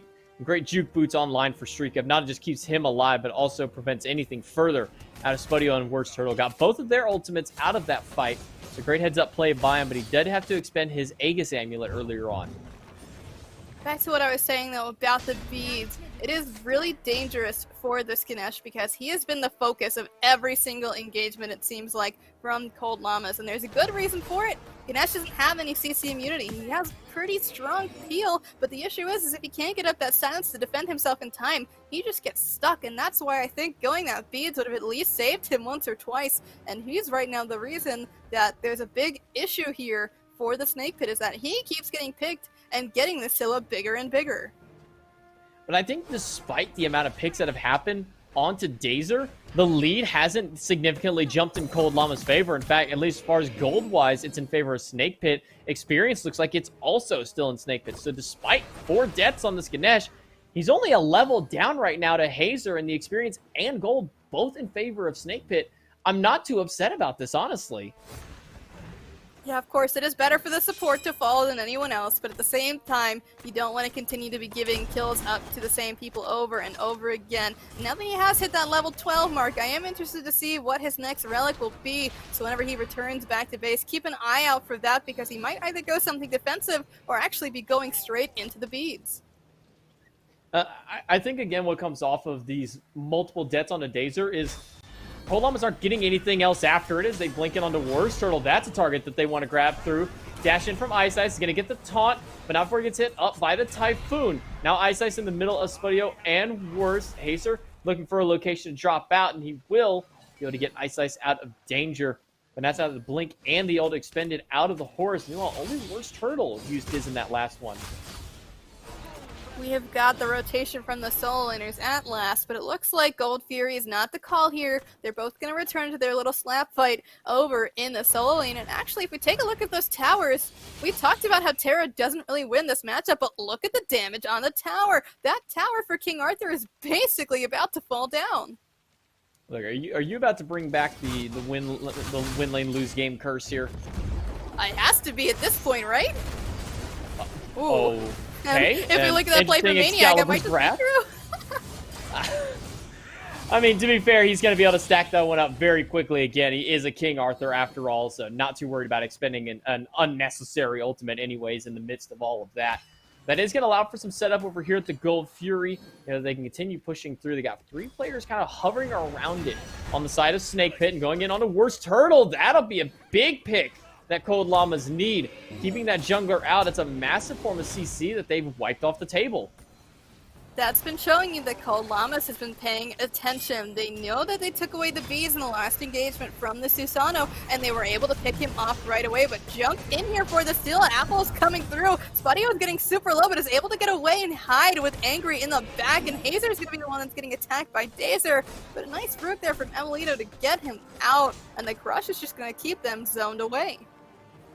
I think the I'm a Monster would have 100% secured that kill into it, but emilitoo holding on to it. I guess he thought maybe their damage and surrounding was going to be enough of a factor to drop it, but unable to get the kill onto them. So able to walk out for the time being. Gold still in favor of Snake Pit, as well as a little bit of experience still hovering around for them. The moment 600 gold, 700 experience, essentially a dead even game. You could say that for sure, and really the only big difference here is kind of the difference between the junglers. We're seeing a level here or there for either squad, and we're seeing some evenness indeed between the mid laners and the ADCs. So honestly, like you said, dead even, and I think the person to be taking this first Gold Fury is going to be the one to start to break this game wide open. Karon's coin picked up over by Angry. I believe he had it in the last game as well. But it's an item that we're not seeing as often as we used to. It felt like right at the cusp of the season, it was Charon's coin, gotta buy it every time. We've been seeing less and less of it. Picked up here by Angry. I mean, what's the thought process behind this early pickup of it? I think he's thinking that into this mid to late game, we're going to be seeing a lot more fighting and hopefully a lot more kills. Still, ultimate is popped here, but Snake Pit are able to secure that Gold Fury. A monster does go off onto them, but emilitoo is actually going to be forced to use the Aegis as he is super low here, able to dash out and survive against Terrorem, but the walls might be coming out soon. They do clap him down, and here on the backside, the fight continues. Oh, Hayzer looking for something with this to the skies to cut off the path. Angry and Dazer forced to kind of optimize their path other directions, but ultimately able to make it back to the tower. That's 4 players strong and healthy from Snake Pit. Not so much on the side of Cold Llamas. They trade 1 for 1, but getting that Gold Fury is so important for them. emilitoo just a little bit too slow on the secure, but what's the point of having the secure if you're not going to throw it out until it's already done? Unfortunate miscommunication there for Cold Llamas as Snake Pit start to take up the advantage just a little bit. They're sitting at about 2k now, and that's incredibly higher considering that we haven't had much of a lead at all during this game for either squad. This is the highest it's been, in fact, so either way, that's going to be a win for the Snake Pit, and hopefully they can translate it into even more objectives. Really, I think it's going to come out of how much more impact are these solo laners going to have. And that last fight, Terrorem able to come up big, even chase out and kill emilitoo. I mean, I really just feel like this Earth and Fury ultimate out of Terra is going to be much more impactful than really anything that a King Arthur can bring to it. Early on, we said, this is not a win lane. This is not even a go even lane. This is a farm, stay safe, because the late game, you're going to be much more impactful than a King Arthur can be. And I think that's what Snake Pit are banking on this time.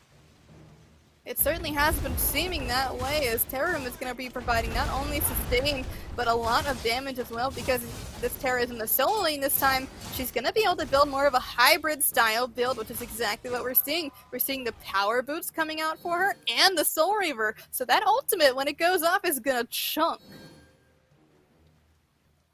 Well, sitting here at a little bit of a break in the action. Say that, they look towards the Pyromancer. Terrorem making a rotation through against 3. Now everybody else from Snake Pit is starting to recognize what's going on. Angry trying to wrap around the backside, and I like this play from them. Try and get something. Meanwhile, iceice is trying to keep Spudio at bay. I also like that because iceice able to have that global ultimate come right back into the fight if needed. The Pyromancer started by Cold Llamas will instead be picked up and taken by Snake Pit. The ult out of iceice to try and start something through, but a quick blink out of Dazer will get them both out. Nice blink there to disengage, because I was reading it in my mind Dazer was going to die there if iceice was able to get the dash off, but finally a tower in the solo lane crumbles, and it's going to be the Terras. Snake Pit loses a tower, which gets Cold Llamas just a little bit more gold to try and counteract that. They lost both of the objectives that were on their first rotation there. That was actually the first fight around any objectives that we've seen pretty much all game, so at the last we're finally starting to break into this mid to late game here, as we see the carries and solo laners approaching the level 20 marker. It's going to get some serious action starting up around this Fire Giant dance, as they're probably going to start up their first one very soon. These golds and Fire Giants are so important as this game goes through. These Furies offering the extra benefits, whether it's more damage to jungle camps and monsters, or the Oni wave that really forces someone's hand to an other lane, especially if you're trying to fight fire and there's an Oni wave all the way in the long lane at duo side. You have to send somebody over there to clear it. Luckily for Cold Llamas, they have iceice to be able to do so, has that global ultimate with the Athena. Spudio would probably be the best option for Snake Pit in an instance like that one, but with this constant fighting around these objectives, waiting for it, I mean, all it really takes, I mean, we saw last game, they didn't even need the Fire Giant, but one Fire Giant could just open the doors wide open for either of these teams. Cold Llama is going to be starting up this one, and they've got maniaKK on zone duty. Hayzer's the one taking up the objective, but Terrorem's not going to be stopped getting in here. Taunt is going to be good. The Suns are dropped. We've got a crush down on it as well, but the Typhoon's going to come through, and Terrorem's going to finish off emilitoo, and Angry is going to take out iceice. The Fire Giant stolen away. emilitoo holding onto that crush too long. No one to secure it. 3 down immediately out of Cold Llamas. And it might be a 4th here with StreakUp as WorstTurttle drops him while Terrorem baits out the damage the whole time. Tier 1 falls in solo lane. Tier 2 very short to follow afterwards. Fire Giant steal out of Snake Pit, patiently playing that fight out. And again, coming in huge with that Earth and Fury out of the Terra. So potent in these late game fights. And this could honestly be the end of the game. 14 seconds on Hayzer. They got the Phoenix, but there's 4 towers up on the map. This is going to be a very risky play. No way, J-Mac. There's no shot that they get this Titan right here and right now. There's still 4 whole towers left on the map. It is pretty low here. They might be able to do it. Titan down to a quarter health. Another respawn in. maniaK's able to get one. They're holding up the damage for the time being, but it's just not enough. Really? Snake Pit able to close that in despite the amount of structures, the amount of extra health and protection for that fire giant. Snake Pit, bring it back and take the third game and the set, finally eliminating Cold Llamas from the bracket. We see a repeat of set number 1 rather from yesterday, and congratulations to Snake Pit for taking that one. What an impressive performance. Well, with that one, the 2-1 goes over to the way of Snake Pit. But Finch and Mifflin, you got any final words for these teams and how that set really went down for them? I do have a few final words. First and foremost, nice cast there, both of y'all. Happy to have you here working with us. And I agree with Lermy. I did not think that game was coming to an end there in that fashion. But Snake Pit, not just with the big fire giant play to find the steal and win that fight, but then to step on the gas and to recognize that they had that opportunity to take down Cold Llamas, who'd been playing well up until that point, Mifflin. Sometimes it could just be over in the blink of an eye. Yeah, 4 towers up. I mean, if you take a peek at the clock, SPL starts at 3 o'clock. We can only assume that Hindu Man, almost like a Deus Ex Machina, reaches down from the sky to ensure that this game ends in time. But it was clean play all around. It was very even until exactly that fight. That's really where we saw the huge shift forward, and from there it kind of stagnates again. I think that Fire Giant steal really was the straw that broke the camel's back. It's really all it took. One opportunity to get in there and end the game. Truly, 4 towers still up. That Titan was beefy. Yeah, I'm glad we watched that clip back, because the fact that we've been saying anyone's name other than WorstTurttle is a crime punishable by death. I mean, that is sick. What? To have found emilitoo there. That was the confirmation. That was the end of that game. Popped him like a pimple, took him completely out of there, and that was the big turning factor. Evan gets back in, finds that last bit of damage to take the FG2. And WorstTurttle has been playing at that level this entire time. He totally deserves, I think, to have brought Snake Pit back up into that finals that we'll be seeing happening on Sunday. A great performance from him. Yeah, I'm going to say the word WorstTurttle right now just so I don't die later on. And you know what? You're right to bring him up. He does have a fantastic set. He flexes his bots muscles. He flexes his Susato muscles. The dude's playing incredibly well. And I think really what it is the consistency. We see that players in this league have had incredibly good games, especially out of the jungle. Like iceice comes to mind. But his level of consistency isn't quite there. I think the only one really out there that's giving WorstTurtle a run for his money as far as high-level play and consistency in the league is Johnny, and that's a huge compliment. Johnny's nuts, WorstTurtle's nuts. They're all playing incredibly well. Now they get their rematch in the finals. Yeah, congrats to Snake Pit. They'll be playing on Sunday. Remember to check back in Saturday at this same time to see those semifinals, who's going to make it into the finals on Sunday for North America as well. That's going to do it for the circuit playoffs here for today. But since the SPL's coming up, Dave and I did a quick recap for you to make sure that you are caught up to start up this SPL action.